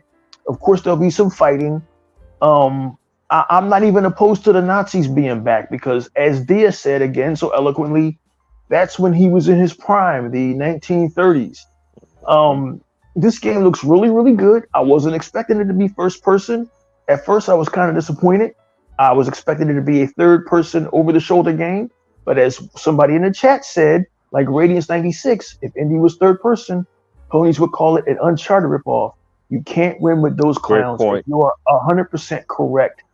And Unlimited Production had a great counterpoint that RoboCop is so good, I didn't even notice that it was first person. That's the only way that RoboCop could have worked, because RoboCop, for being a police officer, you do have some rescue missions in RoboCop. Like there's no spoilers. I had to rescue some people from a burning house towards the end of the game. Yep. But the bulk of RoboCop is you shooting people and shooting things, and I loved every second of it. So RoboCop captured the essence of that 1987 movie. It is Detroit in 1987. I'm sure that the people who live in Detroit are going to be happy with how dirty their city looks in the game, but it's the Detroit based in the RoboCop universe. I loved every second of RoboCop. So if Indiana Jones and the Great Circle can replicate what the developer of RoboCop did, and just by looking at it, I'm sure they did it. Indiana Jones has a companion. It looks like they were in some kind of room with all these archaeological goods, and they got it. They understood what those four movies were about. They understood it, and they got the character right. And I don't know who's doing the voice of Indy, but it sounds just like Harrison Ford. I'm very interested in who this villain is because he seems like he is Indiana Jones's match intellectually. And Tony Todd is in it too. The man himself, you know. Yeah, so I don't know. I didn't even know he was in it. But like I said, they kept this very close to the chest. There was no details about this game until today.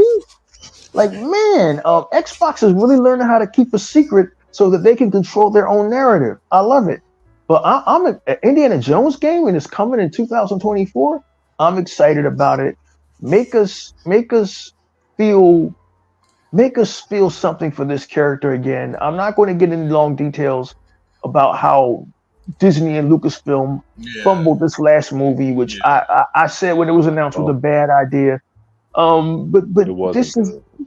this is a great opportunity to introduce a new audience to this legendary character, and maybe they'll invest in. God damn, Zeke, where you at the Daytona 500? They On Fox, they'll That wasn't they, me. they will eventually they'll discover the movies and discover how great this character is. And yes, there's been Indiana Jones games before. I think I own one of them, Indiana Jones and the Emperor's Tomb. It's Right. It was something. okay, but we need somebody to capture what it feels like to be Indiana Jones.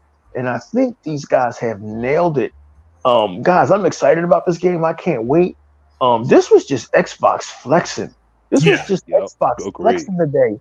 And I'm excited to be a gamer. Gaming has been so good on Xbox that it's something you don't want to hide from your significant other. Used to be a time you'd be in a bar talking to a girl. Well, what are your hobbies? Well, I fly fish. I bungee jump. You don't mention video gaming because they used to equate that with kiddie shit and nerd Yep. shit. But Yep. then when you show them something like Starfield, or you show them something like Forza Horizon 5, or you show them this Indiana Jones game, that changed the conversation because movies are great, but a lot of movies, Hollywood has let us down the last 3 or 4 years. And who has picked up the slack?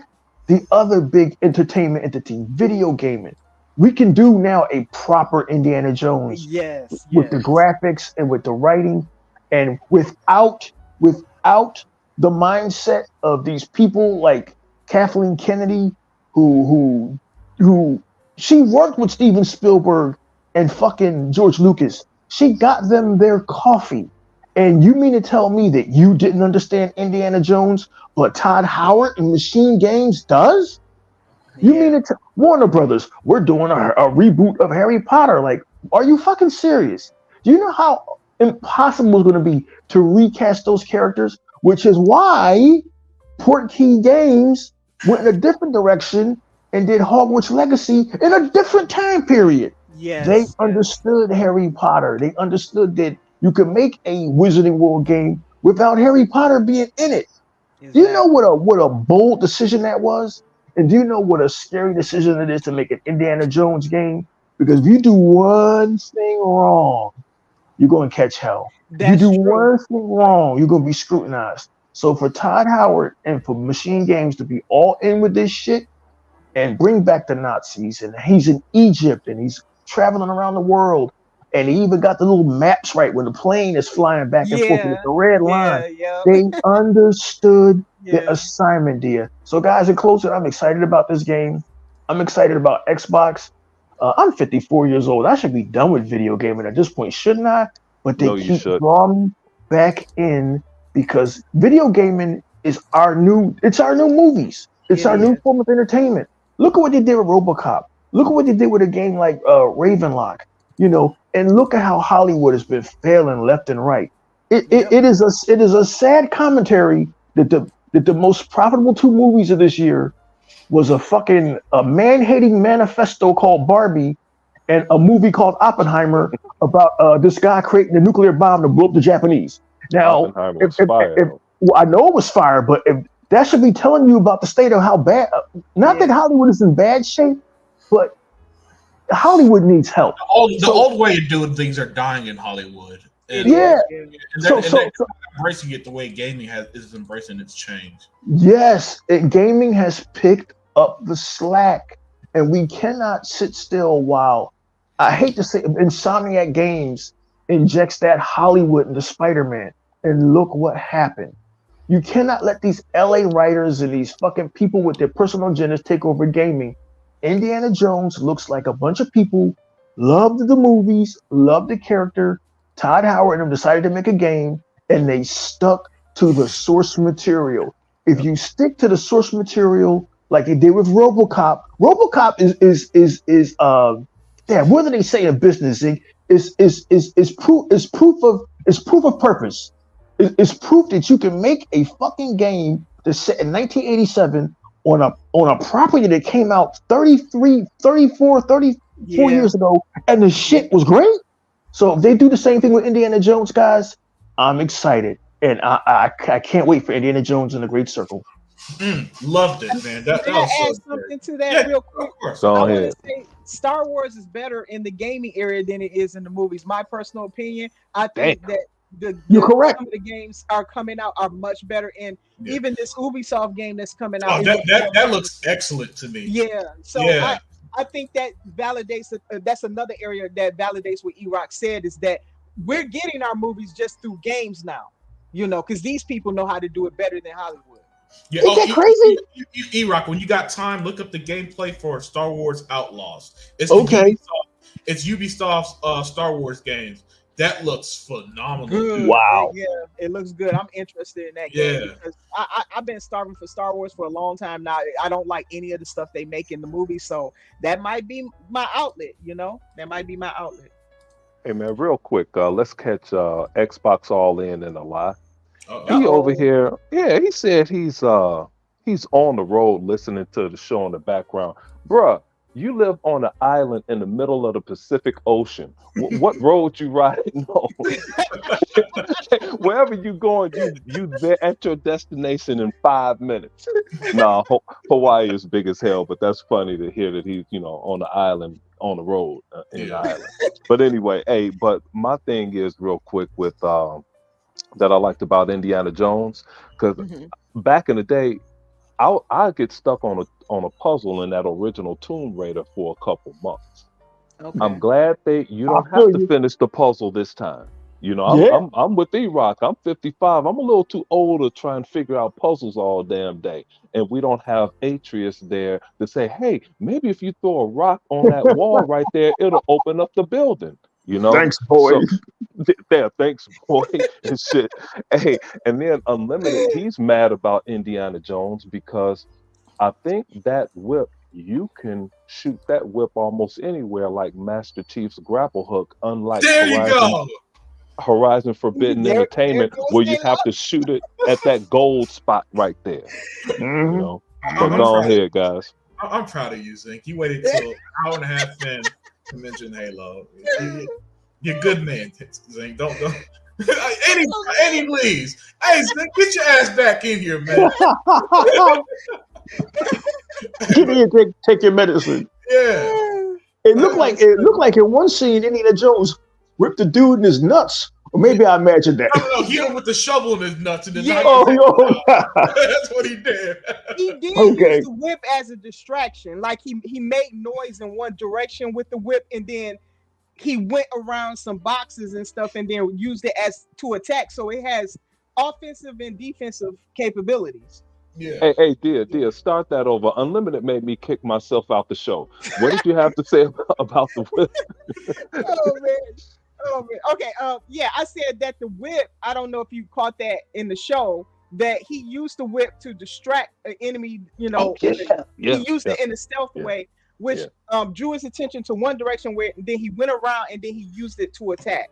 Got it. So it has offensive and defensive capabilities.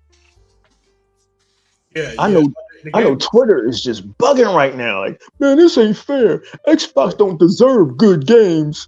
Like, what? Xbox don't deserve to have games at all. I know Twitter is tripping right now. Yeah. No. This the coping mechanism they're doing. They're complaining that the game is first party, right? Even though, like the chat, you and the chat said earlier, if it was a third person game, they would have said it's an Uncharted ripoff. Yeah. Again, let the baby have their bottle. Complain. Let them bitch alone. Like you see on screen, the only way they're experiencing Indiana Jones and the Great Circle on YouTube. That is. Man, that is brilliant. I was like, did he make a mistake? And then, I see. Man, that is awesome. Yeah, man. But let me get my thoughts on Indiana Jones, man. And again, Xbox. How you guys doing this, man? How did you guys pull off, as E-Rock said, the greatest turnaround ever? You know, where again a solid 6 maybe 7 years ago, Xbox has no games was the mantra, and now you got so many games.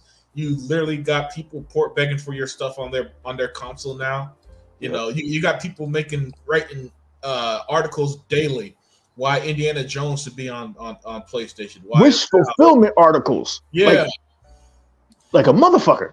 Like I mean, I've never seen Xbox at its and I don't really like saying it this way. That's the only way I can really say it. Xbox at their worst, the Xbox community was not out here saying in large numbers, man, God of War deserves to be on Xbox. Hell, even the Xbox were jumping ship because and saying that Xbox should have their own version of a God of War. Not the PlayStation fans, they're not saying that Sony, man, you guys need to step it up. We need our own Indiana Jones. They're saying, no, Xbox, give us Indiana Jones. We deserve it too, like some entitled children, right? Even with their dying fucking brand. But I mean, it's crazy because somehow this ended up being even better than I thought. And I don't know how Xbox keeps that with their games. Where the initially you think, man, this should be really cool. You see the actual gameplay and it looks phenomenal. Like a Vow. Like who was expecting a Vow to look that good? We know it's going to look good, but that texture work is bananas. It looks awesome. Man. You know, and it's just that Xbox, man, I don't the praise that they deserve. If Xbox was any other company, they'd get. If this was Apple, for example. Do you know how badly people kiss Apple's ass 24/7? Yeah. Oh yeah. It'd be over. You know what I'm saying? But yeah, with Xbox and Microsoft, instead, people's got to pretend. Oh, it was all right. I mean, but it's first person. You know what I'm saying? But that's where we come in. That's where we come in. That's where the real gamers. And I wish Sega Man was here because he always used that term. The real gamers. I always love when you use stuff like that, right? That's where we come in because we're the ones who are going to set the tone. We're the ones who are going to play the games. Hell, some of us, like myself, is going to end up buying it anyway, despite it being on Game Pass. Yeah, you know? I do that too. And as a result, we should be the voices, the leaders, and so on. Hell, this show was so good that, like, for example, after the showcase, I searched for Valid on YouTube, and you know how the recommendation stuff you see various videos. Yeah. Even Dreamcast guy thought the show was good. You know. Okay. Yeah. So we're at that point now. We're at that point where the extreme haters are now going to be slowly jumping ship. They're going to do. Do you know what they're all going to be doing from now on? What Dustin Legary did 4 years ago. I told you he was ahead of the game, Dustin Legary. I told you he foresaw that. I don't know how he did it. But that's why he started shifting over to Xbox. I believe. He said, "I don't know how he did it." Yeah. Listen, watch. I guarantee that within a year, one of them losers, Colin Moriarty or Dreamcast guy, are going to say some shit like they've always been an Xbox fan. It's live. Yep. Why? Because of the inevitable. You know, and the tide has turned so hard for Xbox that hating it just looks stupid. Like, how can you literally watch Indiana Jones? The last 10 minutes of the showcase, Indiana Jones, your opinion is that this shit look trash. You look stupid. Yep. You look stupid, right? and Amazing Lucas will find a way. Yeah. He'll find a way. And you know what's happened? People gonna find his stupid. They're gonna clown him. You know, I'm not sure if these guys realize that they're the butt of the joke now. Yep. Right. And they have to see the writing on the wall Unlimited. I mean, literally, they got one game. Yeah, a lot of them are seeing the writing on the wall, you know, and this is just another nail in the coffin for them. You know, it's a deep ass coffin because there have been a lot of nails in that coffin. My God, right? But again, sorry about that. Yeah, but again, chat and Iraq, Zing, and Daya, that's what they get. You know, this is what you get for jumping ship in 2018. This is what you get for years of telling Xbox to have no games. There's no reason to buy Xbox, and so. Okay, there's no reason to buy Xbox. Then ignore this showcase because we enjoyed it. The shit was fantastic. You know, we came out with excellent looking games, all releasing this year. You know, I'm sorry. No, you go ahead, dear. Daya first in Iraq. Okay. I just wanted to say that when you're really going to start seeing people jump the ship is when Microsoft does their summer showcase, because they're going to start to show you what's coming out Come next on year. now. Yeah. And you already know what's coming out this year. And this is not even all the games. Like I said, they still have COD coming out. That's their first party. They still have Microsoft Flight Sim 2024. That's coming out. Still got Towerborn, Stalker, and I don't know how long Stalker is exclusive, but it's exclusive. You know, it's a paid exclusive. So they got all those games, and what else more we don't know. We don't even know. So all those games, and then by the time summer comes, and we get to see maybe Perfect Dark, we get to see State of Decay or something. Like, I don't know what games. Maybe, I don't know what games are going to, because now they have to show us. Usually at that show, they start showing us what's coming out next year. Yeah. And that's really going to probably what has them hopping over, because, well, I think Fable's going to come out. I don't even know. I don't know all the games. Maybe South America. I don't know. So when they get to see the games that's still coming and the games that's dropping this year, that's when I think they're going to jump ship. And dear, you brought up before E-Rock goes, you brought up something key. The summer show, hey, Yeah, there's no more E3, so it's all about Xbox. Xbox is going to be hosting E3. Yep. According to Radiant, Stalker 2 is not a permanent exclusive? That's what's up. Nice. Good work with your buddy Xbox. But E-Rock, you're supposed to go after Daya. Yeah, man. The crazy thing is like, I don't want to give the haters any credit. This all is Phil Spencer. This is all his mastermind. This is all his. He engineered all of this. This where Xbox is. But I think a lot of it on perception, if you were to look at it, it's just a dummy. Maybe all you Xbox haters since 2017 shouldn't have kicked the bear. Maybe you shouldn't have kicked the sleeping giant. Maybe y'all shouldn't have kept poking the beehive every fucking day. And I don't want to give anybody any credit, because the first thing that Crap Gamer will do is spin this shit to, well, Xbox got better because we kept talking shit about them every day. No. You're not getting no credit for that. You turned against the community. You kept fucking dogging this brand out year after year after year after year after year after year. And I'd like to think that maybe somewhere Phil Spencer said, I'm gonna show all you motherfuckers. I'm gonna show every last one of y'all. And I'd like to think that maybe if y'all had just shut the fuck up, Xbox would have still been where they were back in 2017. Y'all could have had y'all little fucking parties. And y'all could have talked y'all shit. Because now they can't unlimited. They can't talk shit no more. What can they do unlimited? Yeah, there's nothing they can do. I'm not talking shit, but no matter what, this was going to happen because. Oh yeah. Phil was in Nadal's ear, but way before he got the free reign he does now, right? Mm-hmm. So even if they did shut the fuck up 5-6 years ago, this was happening because Phil was telling them, look, this is my vision for Xbox, and I promise you, Crap Gamer, Mooch, Colin Moriarty, Zaire, Custom McGarry. I promise you, Phil did not watch your shitty videos, and that was his decision. No. My man, no. He had a vision. He was in a position to put his vision to play, and he is working with the right man to get that done. That's how we got here. You're right. You guys were just you guys might have been extra motivation. This is what I could believe. He saw all the chat because Phil used to say in interviews, "I'm not blind to the memes. I'm not blind to the narratives." Yep. So he sees it, and I think I could believe that motivated him to do some of the shit we see now, like putting a tweet out 2 years ago. Hey guys, guess what? We just bought Activision, and so $20 billion from a tweet. Yeah. But the Xbox we see now, that's going to happen one way or another. And the reason you're 100% right about that aspect of it, unlimited, Microsoft, with every business they have, how are you going to make this better? Mm-hmm. Why should we keep you here?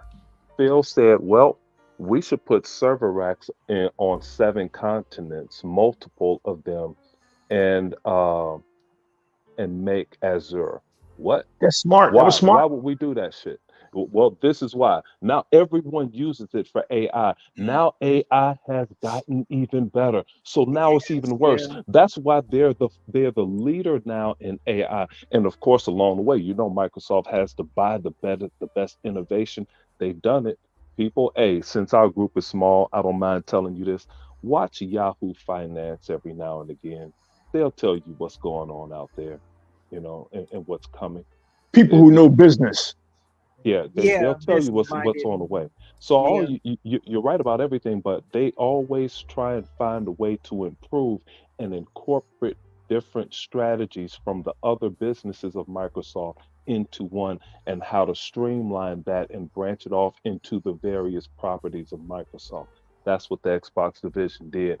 It's just powerful. And now they've overtaken Apple, which is they could have done that some time ago, but it looks better now for their portfolio to do something like that.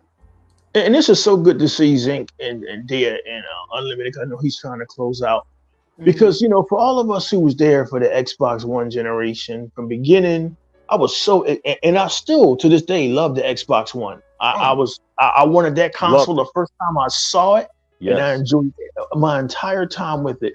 But as a YouTuber, because I got involved with YouTube late, I got involved with around 2015, and around 2014, that was my first podcast with this dude named Kid Smooth. And the whole reason why our channels existed was to get truth out there against all of this narrative about Xbox sucks. Xbox was going out of business back then, back in 2014, according to these dudes. Yep. Xbox this, Xbox that, Xbox has no games. It was there. I don't know if he was around for any of that because he was a PC game. It was Yeah. so toxic, so acerbic, and so sickening It that was. you would literally get into arguments with these dudes. I got into Hmm. arguments on Twitter, which is why I got off of Twitter. I got into arguments on Facebook. Hmm. It was just he bots. People made memes of Hebot and his family. Hmm. Like Hebot was the main dude out there in the trenches fighting these dudes and getting into Right. little arguments with Yep. these dudes. And like Unlimited Production just said, this shit we're seeing now was an inevitability. So what was all of that for?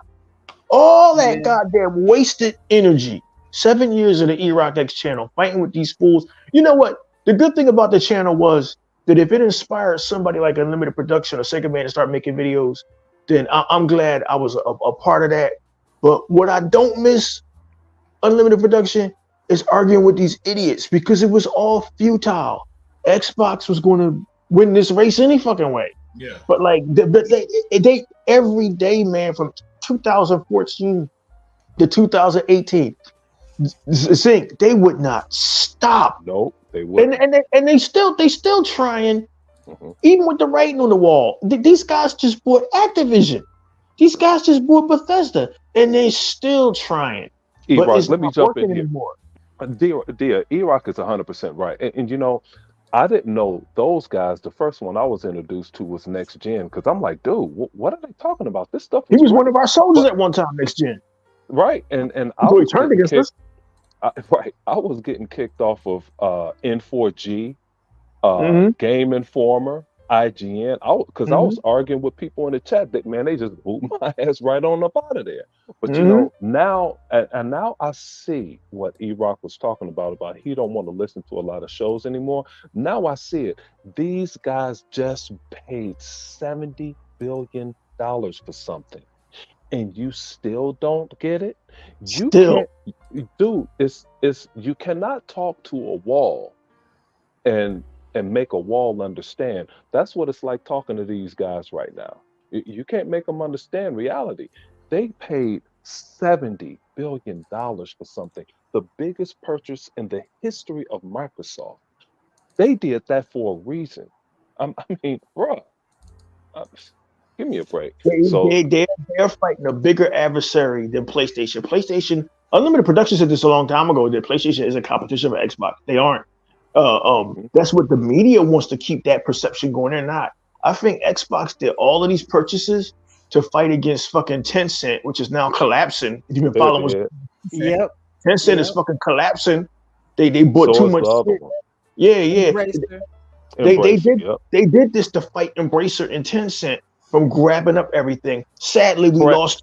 lost Tomb Raider. Sadly, Hopefully Yeah. that'll go back and hopefully they'll sell Tomb Raider and They Xbox will will. buy it. But you know, Microsoft wasn't thinking about Sony when they made these purchases. Sony's an afterthought. And the media, Colin Moriarty, Paul Tassi, they hate to hear that, but Microsoft's fight was with Embracer and Tencent all this time. And Unlimited Production is right. This was inevitable. Like Sega Man and I said, change is inevitable. Your favorite brand of lemonade ain't gonna be around forever. Your favorite Hollywood studio ain't gonna be around forever. Disney thought they was on top forever. No, that was just short term. Now they're fucking collapsing. Things change. But these guys, they do not want to accept it. So they want to keep the perception out there. Oh, well, PlayStation sold 54 million units. So, well, how's y'all revenue? How's y'all cash flow doing? How's your revenue doing? Terrible. Boom, boom, boom. It is what it is, man. It's so Hey, good. E-Rock, you talking too much shit, and you're not explaining this further. They claim they sold 54 million units. The profit margin is not high enough to sustain your business, stupid ass people. You're right, Zink. So Sony literally said even if we sold 100 million, that's not going to be profitable enough. Of course, no, it's not. You're not making money off of the hardware. Oh, well, yeah, we made $7. Zink, in their mindset, you got to understand that the PlayStation community and even some people in the media, their mind don't work like you, Diaz, and Unlimited's, where y'all think analytically and like business people. They think like children. Oh, we sold more. That means we're better. We're more. They're the market leader. That's all that matters to them is perception. Like Heba always said. If you listen to Heba, despite his pornographic Paul Tassi rants, if you listen to Heba, he breaks down the mentality of these PlayStation lunatics better than I can. It's all about the perception to them. PlayStation could be on fire or for sale side outside the office, and we still sold 54 million consoles. It's the craziest shit I've ever seen. But Unlimited Production is correct. This was inevitable. 100%. It's just amazing to have seen it happen this fast. Like, and to be a part of it, dude. We're a part of this. Yeah, just to see it happen in real time like that has been just a wonder to see, because man, when that phrase "lives come at you fast," I don't think anything come faster than Sony right now because they got nothing. Yeah, well, I mean, yeah, his Paul Tassi rants are great, but man, he get a little suspect with them. You hate a man when salad tossing is put into the mix. you hate a man when that gets put into the mix. But who is this goddamn Paul Tassi, and why is he allowed to have an opinion on shit? Oh, because Paul Tassi is one. He's a contributor to Forbes magazine. Dude, Forbes is for smart people. Paul Tassi is stupid. And you know that because Jason Schreier is with Bloomberg. Bloomberg is intelligent people in business, not Jason Schreier. He's a blithering idiot. And you know as soon as he opens his stupid ass mouth. So I'll take Jason Schreier. Heba could have Paul Tassi, and Unlimited loves Colin. So we leave those people to their respective killers. Yeah, I just love when Colin Moriarty pulls out his thesaurus and starts trying to explain the English language to his viewers. Vertical monopoly. Yeah, vertical monopoly. All right, pal. What's next? You gonna tell me what condensation means or something? Yeah. Colin, the vertical monopoly was fine back in the 90s and the 2000s when it was PlayStation. It was fine then. Now the Xbox is doing it. It was terrible. Shut the fuck up, dude. Yeah. Up there. I'm sorry. I'm sorry, Dan. You knew where he was aligned. This goddamn fucking. It took me a while to figure it out. Sorry, I don't follow all of this shit. His fucking podcast is called Sacred Symbols. What are the Correct. symbols? Yeah. The triangle, the box, the 0, and the Yep. X. He was telling you where the fuck he was aligned all these Yep. All years. that time. Yep. And Dia's boy, we're gonna let Dia go with Greg Miller and P.S. I love you. Yeah, all right. Bro. Yeah. Go ahead, Dia. Go ahead, Dave. I just want real quick. I just wanted to say that Colin seemed to be having a breakdown, almost begging Sony to tell them something about the games that's coming Hold on. out. Damn. Thank you. Moriarty, the guy who lied last year, said that he heard Sony had a secret showcase. Yeah. Oh my God, that's perfect. Wow. I'm gonna have to play that sometime because I couldn't believe what I was seeing. Sony, please Yeah. show us something. He showed He did say that too. I kid you not, E-Rock, last year he literally lied and said, "Oh, did you know Sony's having another showcase after and nothing." Yeah. And now And he's now- out here begging them, Sony, show us something. Now please." he's begging them. Yep. Bro, when I saw him say that, I'm like, damn, dude, not like yeah. this. He finally hit rock bottom. They I have haven't seen him like that. why do you think bottom? why do you think y'all CEO like we said, Jim Ryan said, okay guys, so where am I going next? They told him home. Yeah, pack your shit, Jim. Pack It's your time shit. to go. Yeah. Since Tuck revealed my secret identity, yeah, man, I'm the better Colin, though.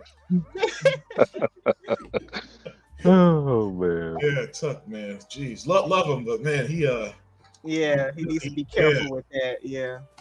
One day he's gonna be out here giving social security numbers. No, motherfucking addresses and shit. God damn. Yeah, man, I know where E-Rock live. I was at his house. Oh yeah. Cause you know these ponies are fucking. I mean, if they threaten voice actors, what would they do to us? Oh man, yeah. I don't want to wake up one day and see a D pic. You know, I'm like, oh no. Yeah.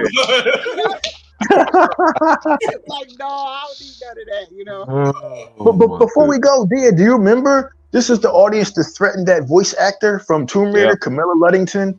Like of all of the sick, they threatened that girl, Alana Pierce, because she played Starfield. These guys are. They threatened the voice actress Mary Jane from Spider-Man recently. Oh, Why now? Why they threaten her? Yeah, she wasn't because she woken up? don't look good enough. Yeah.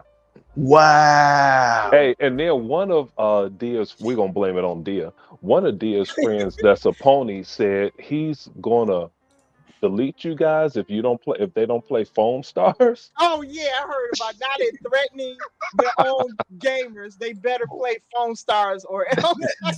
Wow. That fucking game. That's crazy. But by the way, 2024 is wild. Sony got multiplayer games. Xbox got the single player games. Just weird. Extreme Dose said I think he mean Colin Moriarty, also lied and said Microsoft was putting Master Chief Collection on the PS4. Yeah. I mean, is that why some people was asking for Halo? I have no clue. Politicians and PlayStation fans. Two people. I mean, two groups that I have no clue how people still believe a word that come out their mouth, because I still have not met a PlayStation podcaster, gamer, whatever you want to call them, who's been corrected about anything. I mean, we're like 10 years into Xbox should have been dead, and they're better than ever. You know, Master Chief on PlayStation 4, Avowed should go to PlayStation 5. I mean, my goodness, even a broken clock is right twice a day, but these guys nothing. Phil Spencer's going to be fired. We've heard it all. Yeah. Heard everything. And it was their boss that got fired. Microsoft is getting rid of Xbox. They just bought Minecraft for $2.4 billion. All right, got it. I mean, earlier today, one of them, because I put out a tweet out there, just joking about something, and one of them responded to me with the old article from 10 years ago about Xbox is going out of business. It's like, all right, whatever. At this point, it's just like whatever helps you sleep at night. He had to travel back to fucking 2013 to ignore what's going on in 2023. Yeah. I mean, at this point, if that helps you sleep at night, be my guest, man. If you need your daily dose of Xboxes going under, go ahead and keep watching them. because reality, I got a bad, you know what I'm saying? Bad news for you. We get back to reality. It ain't happening. Yep. 2 man at 7:58 p.m. That shit just made me die laughing, dude. I had to put this shit on mute. Unlimited versus Colin equals Battle of the Collins. Damn it, Tuck. I know, Tuck, man. Tool Man says Xbox management getting promoted while Sony management getting demoted. If I start seeing my last name in the chat, I got to change my name because that's a little too far for me. But no, Tuck, you know, again, like E-Rock said, he'll tell people Clark Kent is Superman. Hell, Tuck will tell him that he lives in Kansas and everything. Hey man, hey Unlimited E-Rock, I got something for you two. Dude, on the sports radio show I was listening to this morning, they actually said Adam West is the best Batman, and I just screamed and laughed. Piece of Adam West was I'll say this. That Batman was influential for a generation of it was, comic fans. So I can't hate on that take. Man, it was so funny. You know, listening to you guys talk Marvel all day, like in DC, like experts, and you know, it's an older crowd on sports radio in Chicago. They brought that up, dude. I couldn't stop laughing. It was hilarious. I thought about y'all instantly. Yeah, that was their Batman. So you know, it's all good. Yep. 100%. But man, what a hell of a developer direct. It's just and you know Xbox delivered it when you go around on YouTube and see all these reaction videos and everybody's like, wow, Indiana Jones isn't what I expected. Wow, Avowed isn't what I expected. I love it. Yeah, same here. But with that, guys, we're going to give our final thoughts and call it a night. So E-Rock, man, while you have the mic, man, let's get your final thoughts on the Developer Direct 2024 showcase as a whole and your outro. I thought the show as a whole was awesome. They only showed 5 games, but that was all they needed to show. It was 3 games that had massive impact, massive impact, and I love it. I'm looking forward to 2024. I had a great time hanging out with you guys today at Talking Gaming. And hey, Xbox guys, I hate to keep stealing Sega Man's line, but he says it best. We eating good over here. And man, that's it. I'll go before Dia. She could close it out. Hey, I'm just glad to be here, man. Back with the team for a second while I get back to work with my mom, and glad to see everybody in the chat. Y'all take it away. And I just want to close off by saying, you know, I don't like to neglect any of Xbox's games and gamers that are in our family. So congratulations to ESO for their global reveal. And they've had, I think they're celebrating maybe 10 years or something. I don't know, but I know they're celebrating. Congratulations to Elder Scrolls Online. I know a lot of people who play in there, and you know, you're part of the family now. So we're not going to forget those who play in MMOs or gas games. You are a part of the family. And so that I just want to say congratulations to you. You know, I don't like that we didn't at least give them a mention. So I just wanted to bring that out. Yeah, excellent point there. Yeah. Toolman said, I feel a 5 a.m. podcast from Sega Man tomorrow. Yeah, man, I don't know when Sega Man, I don't know when he started doing them early at podcasts, but I'm not kidding. One day I woke up and I saw the alert. I'm live right now. I'm like, what the hell is going on? I sent you something from the other night. I clicked on it. No, it's like 5:45 in the morning. Right. And he hyped up too. It's not like he sound tired. No. Sega Man had all wide awake. Yeah, like Sega Man. motherfucking roosters crowing in the background and shit. Like, yo, that's Sega Forever with the roosters. That's Sega Forever. Oh yeah. And we can't kill them. It's against the law. Yeah, but the difference between Sega Man and Sega Forever, you hear the roosters because it's 5 a.m. by the time the show ends. That's true. Right. Sega Forever, Xbox All In got the only podcast that happens in 5 different time zones. Right. That shit will start Eastern Standard Time, end Central and Mountain. They still go on Pacific Time, and then a whole new whole new group of niggas check in as we check out. Like, God damn, dude. Yo, you get the whole rotate. You get a rotating casting crew with him. Yeah. Yeah. Oh man.